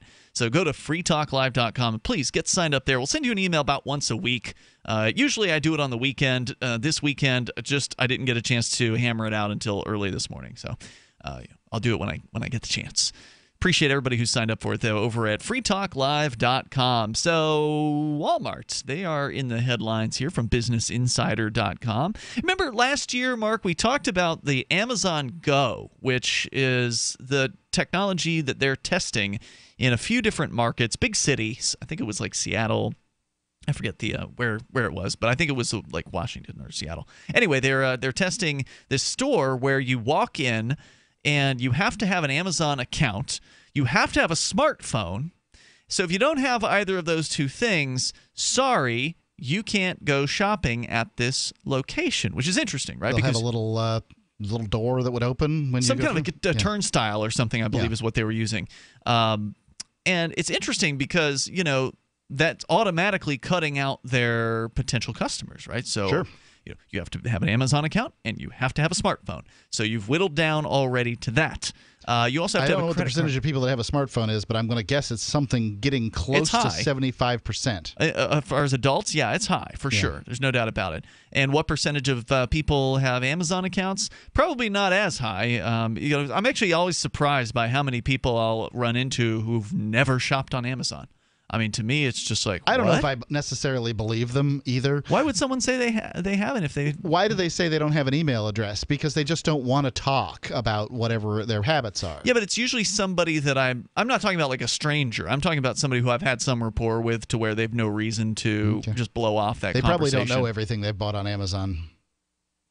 All right. Well, I mean, I guess you're right, Mark. Certainly plenty of customers are ignorant as to where they are and what they're doing, but I feel like people should know what Amazon is by this point. It's one of the most ubiquitous online storefronts that there ever has existed. I mean, it's an incredible success story. Isn't Bezos, their boss man over there, isn't he like the most rich guy in the whole world now or something like that? I don't know. Didn't he surpass the old previous Warren Buffett's or whoever the other top guy was? I felt like there was a headline recently about Bezos being, a big player as far as money, wealth is concerned. But anyway, the Amazon folks, they have this store. You walk in, you have to have your smartphone. Amazon, Bezos briefly became the richest person in the world when the markets opened on July 27, 2017, according to Forbes. With a fortune then became the first person to top a net worth of $90 billion. But by the time the markets closed, he had been dethroned again. Well, so easy come, easy go. Yeah, I'm sure he's fine. No doubt. So anyway, and what happens? So let me tell you a little more about the Amazon store before we go into what Walmart's doing. So you go in, you got your smartphone, you got an Amazon app of some sort for the Amazon Go. Maybe it's the regular app, maybe they've got a special app. But either way, some sort of Amazon app that's compatible. You have to, I believe, have a credit card on file. So that's, again, whittling down a little bit more because sometimes, on Amazon, you can, if you don't want them to store the card. I'm sure most people probably allow them to store the card info. So you go in, you stop at the turnstile, you scan your phone so they know you are in their store. You then load up whatever you want from their grocery in a shopping cart. Mm-hmm. You then, or a basket or whatever it is. Maybe they don't even use carts. I don't know. These stores seem kind of small. They're not like huge warehouse stores like you're used to with grocery stores or Walmart supercenters. But so sort of more of like a kind of like a quick pick. You're going in. You got lunch items. They actually have a chef who's in there making. So they do have some humans that help the store run, like making. How do they charge you for food you've consumed on site? You presumably would be able to consume the food on site, so as long as you still have the packaging in your cart. Okay. Because they're not doing any kind of weighing, as I understand it. It's just you grab a package, it goes into your basket or cart or whatever, and then you walk out of the store. Right. And that's the experience. That's the shopping experience. There's no waiting in line. There's no checkout. And if you think about it, the checkouts are the real bottleneck at a grocery store. If you're there at a busy time of day, you're waiting through 3-4 people with full load shopping carts sitting in front of you. I mean, if you've got a decent load of food and you've got a family mark, it's going to take a while to. You're not going to go to the express line. Pretty much never. You guys probably sometimes, never go to the express line. Yeah. If you're going for a regular shopping trip, you're going to get $100 worth of groceries. I don't go to regular shopping trips. Well, whatever. Right. Your wife, I'm sure, does this. Okay, I have been on them. You can put yourself in her shoes here for a moment, as you can imagine what it's like for most people going to the grocery store. This is the big slowdown, and Amazon has figured out a way to eliminate that. Now, Walmart's coming in with their competition. According to Business Insider, they're rolling out a new technology that enables shoppers to scan and pay for their items without checkout lanes, registers, or cashiers. Here's how it's supposed to work. Shoppers download Walmart's Scan and Go app, then scan the barcodes of the items they wish to purchase. Once they're finished shopping, they'll click a button to pay for their goods and then show a digital receipt to a store greeter on the way out the door. Now, this to me sounds like it could be complicated.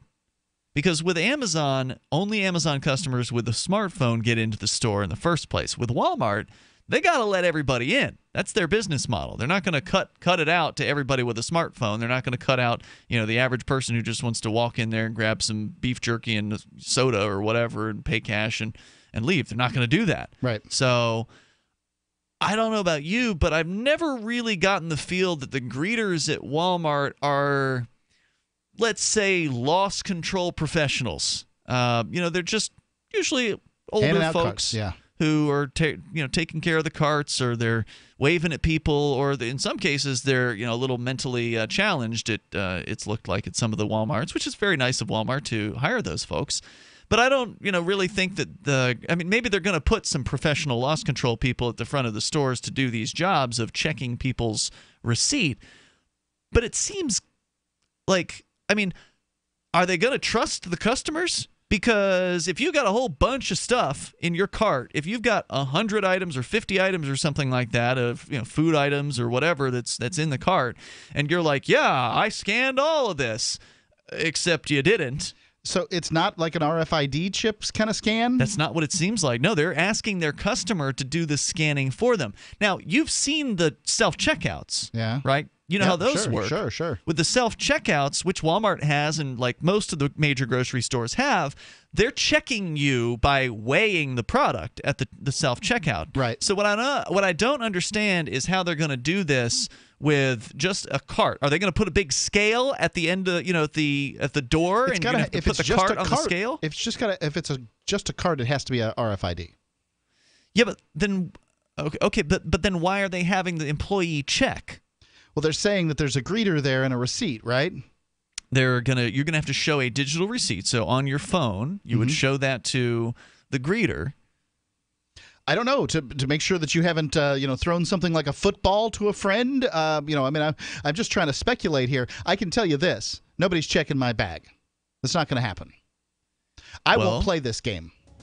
If this has happened more than one time, they put some pimply-faced high school dropout out there. Best Buy was known for it, right? To look through my stuff, and I said, "You're either going to look. If you want to check my bag, I'll take this stuff and I'll return it right now, or you're going to let me walk out like a civilized human being." What happened? Those are your choices. What happened when you did that? In the one case, the guy just wagged me through. In another case, I did go and turn the stuff back in. Wow! And it was Walmart or where? No, this was one case. It was Best Buy, and I can't remember the other. More other. coming up here. Free Talk Live. Warning. If you've recently declared bankruptcy, you're going to want to cover your ears, because there's an alternative to bankruptcy, and it could be better than you'd ever think possible. But if you've already declared bankruptcy and have missed this opportunity, you'll want to cover your ears now.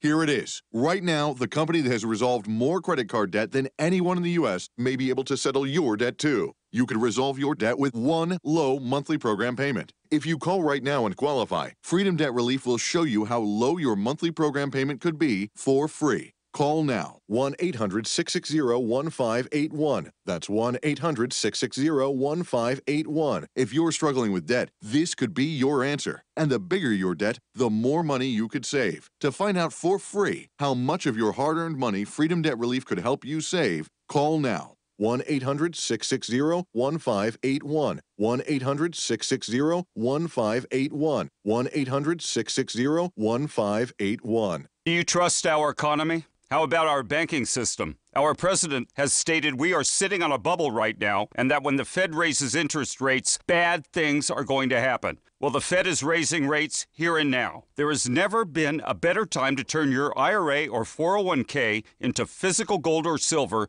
with GSI Exchange. Call 833-GSI-GOLD. GSI Exchange can make this happen fast, and it's money you control, not the big banks. 833-GSI-GOLD. Ask about our bank failure survival guide and learn how your qualified IRA transfer can get you $1,500 in free physical gold or silver delivered right to your home. GSI Exchange has an A+ rating with the Better Business Bureau. Call GSI Exchange at 833-GSI-GOLD. That's 833-474-4653. Or visit us on the web at gsi.gold.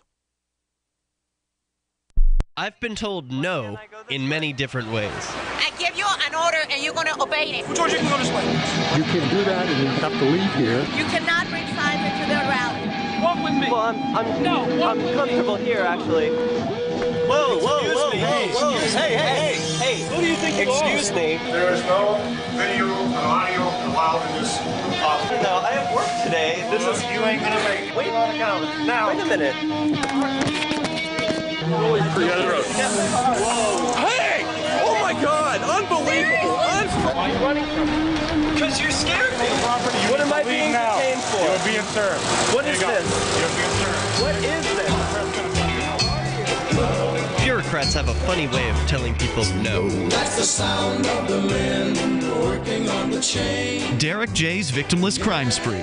Watch it for free and order the Director's Cut DVD at victimlesscrimespree.com. You may already know about the Free Talk Live audio-on-demand phone line at 641-793-9660. Did you know that not only can you listen to Free Talk Live via your phone, you can also leave a message and have it delivered to Free Talk Live's hosts? To leave us your thoughts, just dial 641-793-9660. That's 641-793-9660. Press 2 for Free Talk Live, and then hit 0 to leave your message. Ross Ulbricht was convicted in early 2015 of running the infamous Silk Road Underground Market. The Silk Road was a gift to humanity and helped reduce the harms brought on by drug prohibition. For this good deed, Ross has been sentenced to life in prison with no possibility of parole. Now, an appeal is Ross's only chance, and he needs your support. Please visit freeross.org, where you can contribute via various methods, including Bitcoin. Visit freeross.org. That's freeross.org. If you enjoy LRN.FM, please contribute to your favorite shows via their websites and become an amplifier at amp.lrn.fm. That's amp.lrn.fm.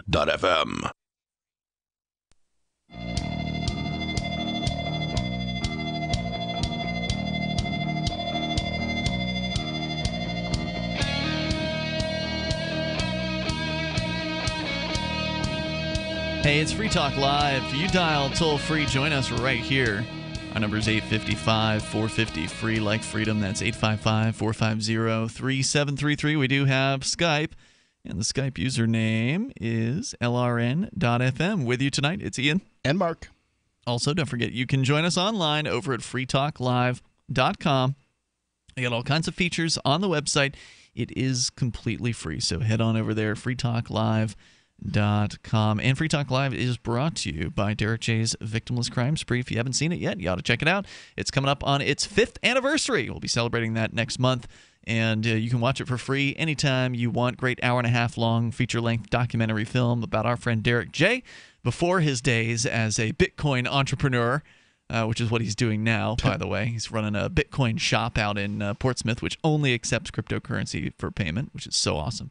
But this is him before that, and getting arrested 5 times in a 1-year time frame for victimless crimes here in Keene, New Hampshire. Check it out at victimlesscrimespree.com. We're sharing with you a story about what I find to be an interesting technology, and I'm interested because I want to know more about how it works.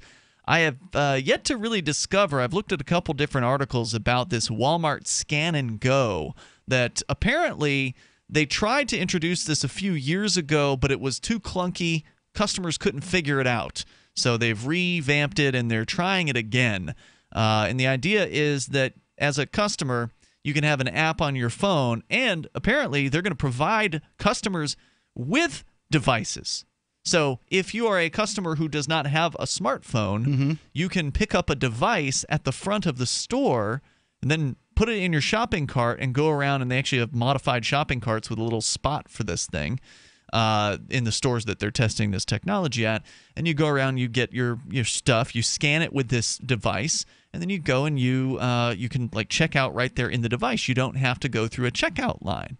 And again, I still don't understand how they're doing fraud prevention here, because having worked in retail and worked closely with... Turns out people will steal stuff. Yeah, I worked closely with loss control. I worked at the big Kmart when I was a teenager. There's people in that store who, employees and customers who want to steal. Employees are worse. Yeah, they want to steal stuff, and that's why stores have loss control. They've got cameras because these people come in there and they try all kinds of shady stuff. So how is it they're going to avoid fraud, rampant fraud, when and certainly mistakes as well? Like the classic mistake of you forgot about the water flat that's on the bottom of the cart, those kinds of things, or the flat of sodas or whatever that you put down there. Sure. So sometimes customers just absentmindedly will forget something. Is it just that Walmart figures most customers are going to be honest, and so therefore they can just let it ride? That's a bad system. Yeah. Okay, so if you do that, yes, that's true, but when you don't have incentives in place, people are going to take advantage. Yeah, people will tend to understand that more and more, and then more will take advantage, and you're raising your prices to make up for the loss, and then over and over, and pretty soon your then prices you don't have are too everyday high, low prices. people won't come in, and that's a disastrous cycle. Right. So the story here is from Business Insider. Again, this is to compete with Amazon Go, which is the Amazon concept that allows you to come into their store, just load up a cart, and then walk out. It's all done through RFID chip technology and combined with your smartphone. Walmart's leaping ahead of Amazon, says Business Insider, and rolling it out to more than a dozen stores in Texas, Florida, South Dakota, Arkansas, Georgia, and Kentucky. For shoppers without smartphones, they will provide handheld scanners. I hope they have the person who's up at the front of the store doing a nice sanitization process of these handheld scanners that they're going to be sharing among customers. Ugh. I'm pretty obsessive about keeping a nice, clean, polished screen, and I can't even imagine picking up a phone device thing that a bunch of other people have been sneezing on it. Yeah. I mean, of course, I'm not a germaphobe or anything like that. You're touching the damn shopping carts. They've had their hands all over that too. So they've at least got these little things that you can, the little wipes that you can take with you. That's true, if you're a germaphobe type.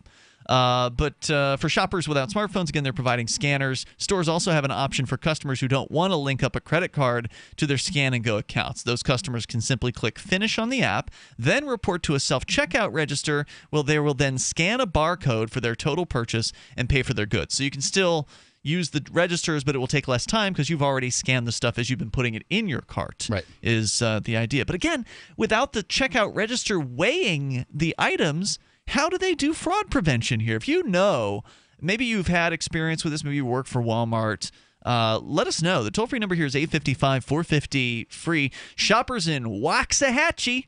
That's a funny name. Waxahachie? I know that's in Florida. No.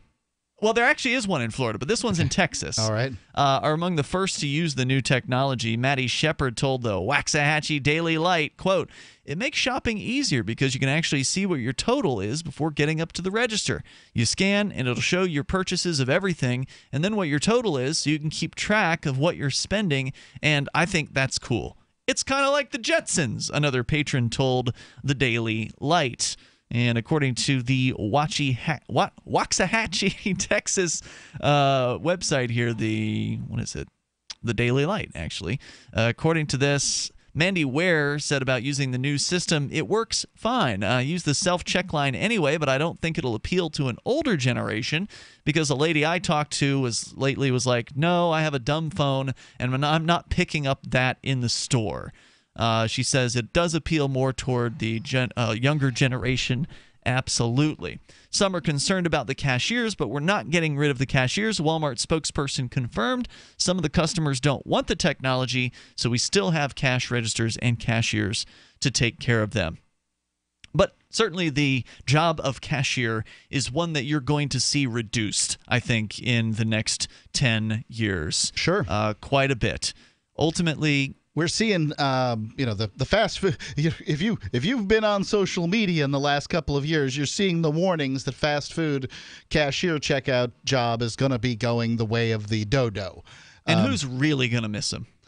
I mean, the people that miss them, I don't know. It doesn't make a difference to me. If I have they mess up your order half the time. They're usually not that happy to be there. I mean, I'm making general statements. Obviously, there are some exceptional cashiers who are absolute pleasure to interact with, and you leave the store with a bigger smile on your face than you came in. But that's probably more the exception rather than the rule for these jobs. Yeah, well, I find the cashiers are better than the people who defend the fight for 15 wage increase. The cashiers, they just want to do their job and make their money and do whatever. The fight for 15 people are like, running around and I don't understand economics, right? And and I'm really angry at you about it. Like that whole thing. Emotional and ignorant. Right. So ultimately, it's going to be this fight for 15 that drives people drives those jobs away. Drives those jobs away. Now, maybe the fry cook will get $15 an hour.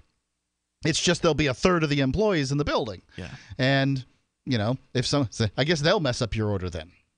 So they are working on automatic sort of fry cooks too. I bet they are, because it's if you can eliminate labor costs, then you bring costs down. You can be more competitive and sell the fries for less. So the other thing that's going on at Walmart, again, this scan and go thing is in the testing phases, but I'm intrigued. I got to say, would I be willing to try this out? Yeah, I would. If it's close to me, I'll try it out. I mean, whatever. Well, I'm not driving to Texas, but Right. if you walk into Walmart and they've got this new tech and it can save you time at the checkouts, because that's the big time killer is waiting at those checkouts. Anyway, the other thing they're doing, which we're not owned by Walmart, they're not even a sponsor on the show, but they are interesting in that they're innovative and competitive, is this pickup tower. And this is, according to the spokesperson, is a giant orange tower resting directly in front of the store. We call it the pickup tower, so for customers that choose to order things online and have it shipped to the store, they pay no shipping. Traditionally, if you ordered online, you'd have to walk to the back of the store to the service counter, wait for someone to come and retrieve your order, and then leave. It wasn't the best experience, but now the order comes to us, and we load it into this giant robot, and you can come in and scan the barcode on your smartphone or the printout of your order, and it looks you up and delivers your order. We put it right at the front of the store where you can be in and out in 20 seconds if you want to. So I'm fascinated by this as well. What does this mean? That they have, tower doesn't make it sound humongous, but maybe it is.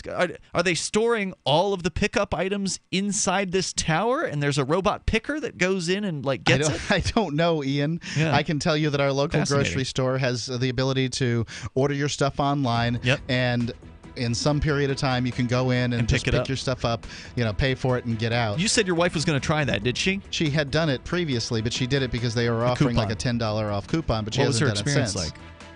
Fine. Not worth trying it again. Not worth going back. We don't have a complaint about it. It's just that that's not how we want to shop. I gotcha. All right, so we'll see you tomorrow. Online in the meantime, freetalklive.com. You're, of course, always welcome to call about cool innovations in the marketplace. Whether these will work out or not is another question. Have you?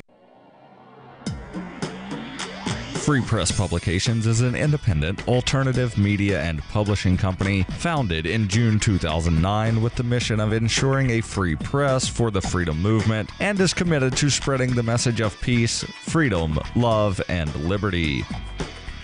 FPP also gives new authors an avenue for publishing freedom-oriented material.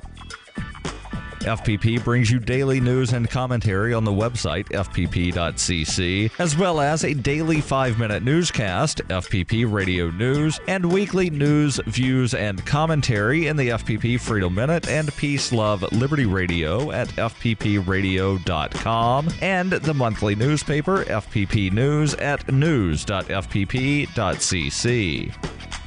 Find FPP online at fpp.cc.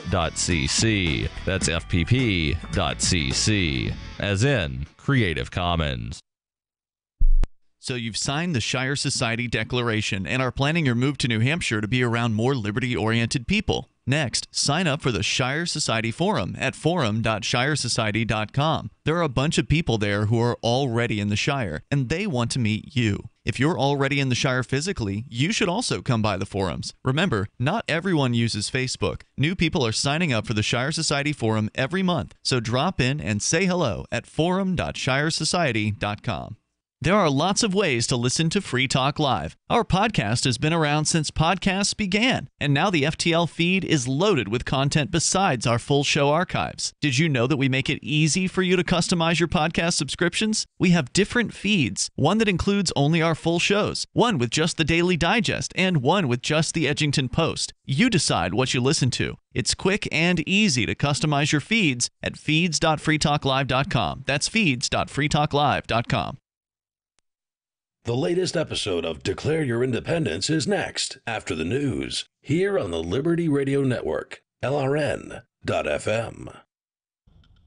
From Keene in the Shire, the Liberty Media capital of the world, this is Daryl W. Perry, host of FPP Radio News for Sunday, August 13th, 2017. Silver is trading at $17.10 per ounce. Gold is valued at $1,290 per ounce. Bitcoin is trading at 4.1 cents, and the average price of Bitcoin is $3,954.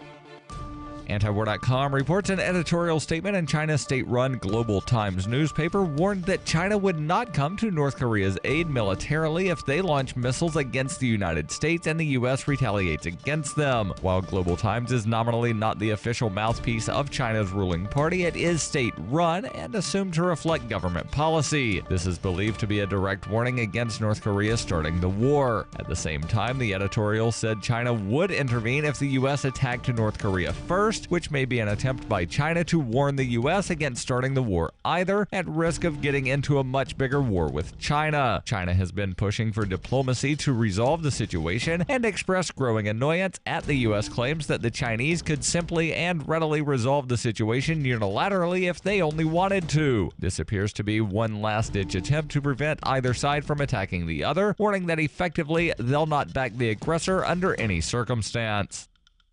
For nearly 40 years, Roberts & Roberts Brokerage has been a trusted source for buying and selling precious metals like gold and silver. They also take Bitcoin for precious metal purchases and have permanently removed the minimum purchase amount for all orders paid in the digital currency. Call Roberts & Roberts today for knowledgeable advice on buying and selling precious metals and a forward-thinking approach to new technologies. 800-874-9760 or visit online at rrbi.co.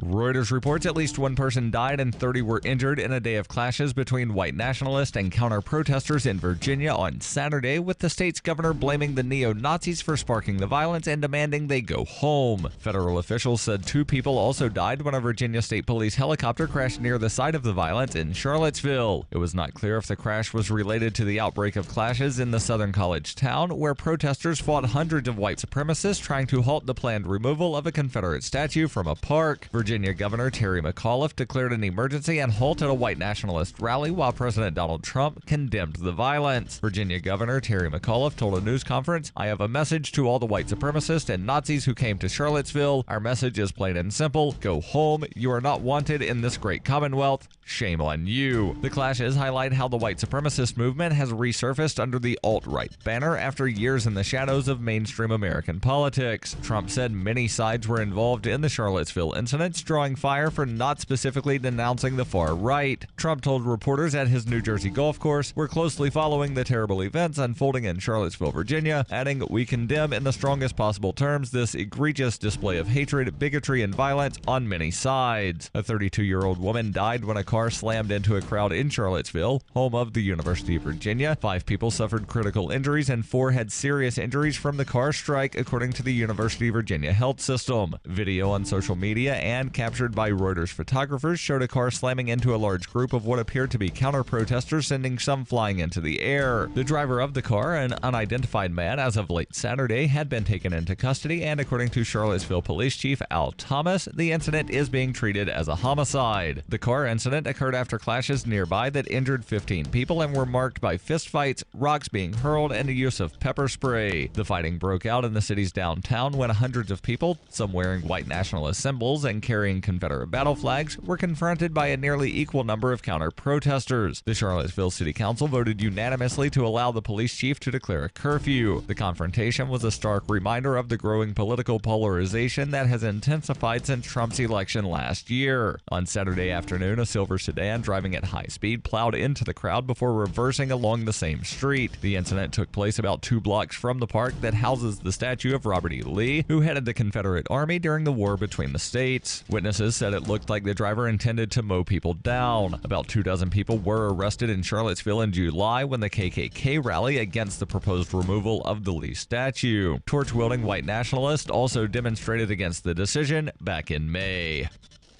You can support FPP Radio by joining the Fans program. To learn more or to join the Fans program, visit fans.fppradio.com. This has been FPP Radio News, online at fppradio.com. Americans everywhere are enjoying their Sundays after successfully completing Mother's Day in less than 20 minutes this morning. Dads were able to wrap up breakfast in bed by 9:18 a.m., giving them plenty of time to mill about the garage for the rest of the afternoon.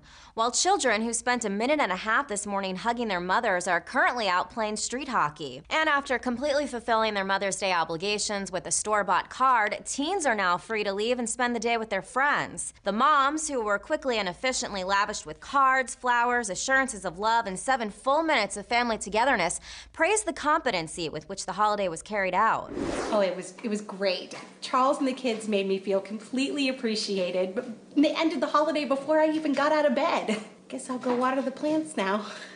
But before the day-long celebration concluded early this morning, moms had their own job to do, making a brief, obligatory phone call to their own mothers. This is the Onion News Network. And now, live from the studios of Freedom's Phoenix, Ernest Hancock. Believe me when I say we have a difficult time ahead of us. But if we are to be prepared for it, we must first shed our fear of it. I stand here without fear because I remember that I am here not because of the path that lies before me, but because of the path that lies behind me.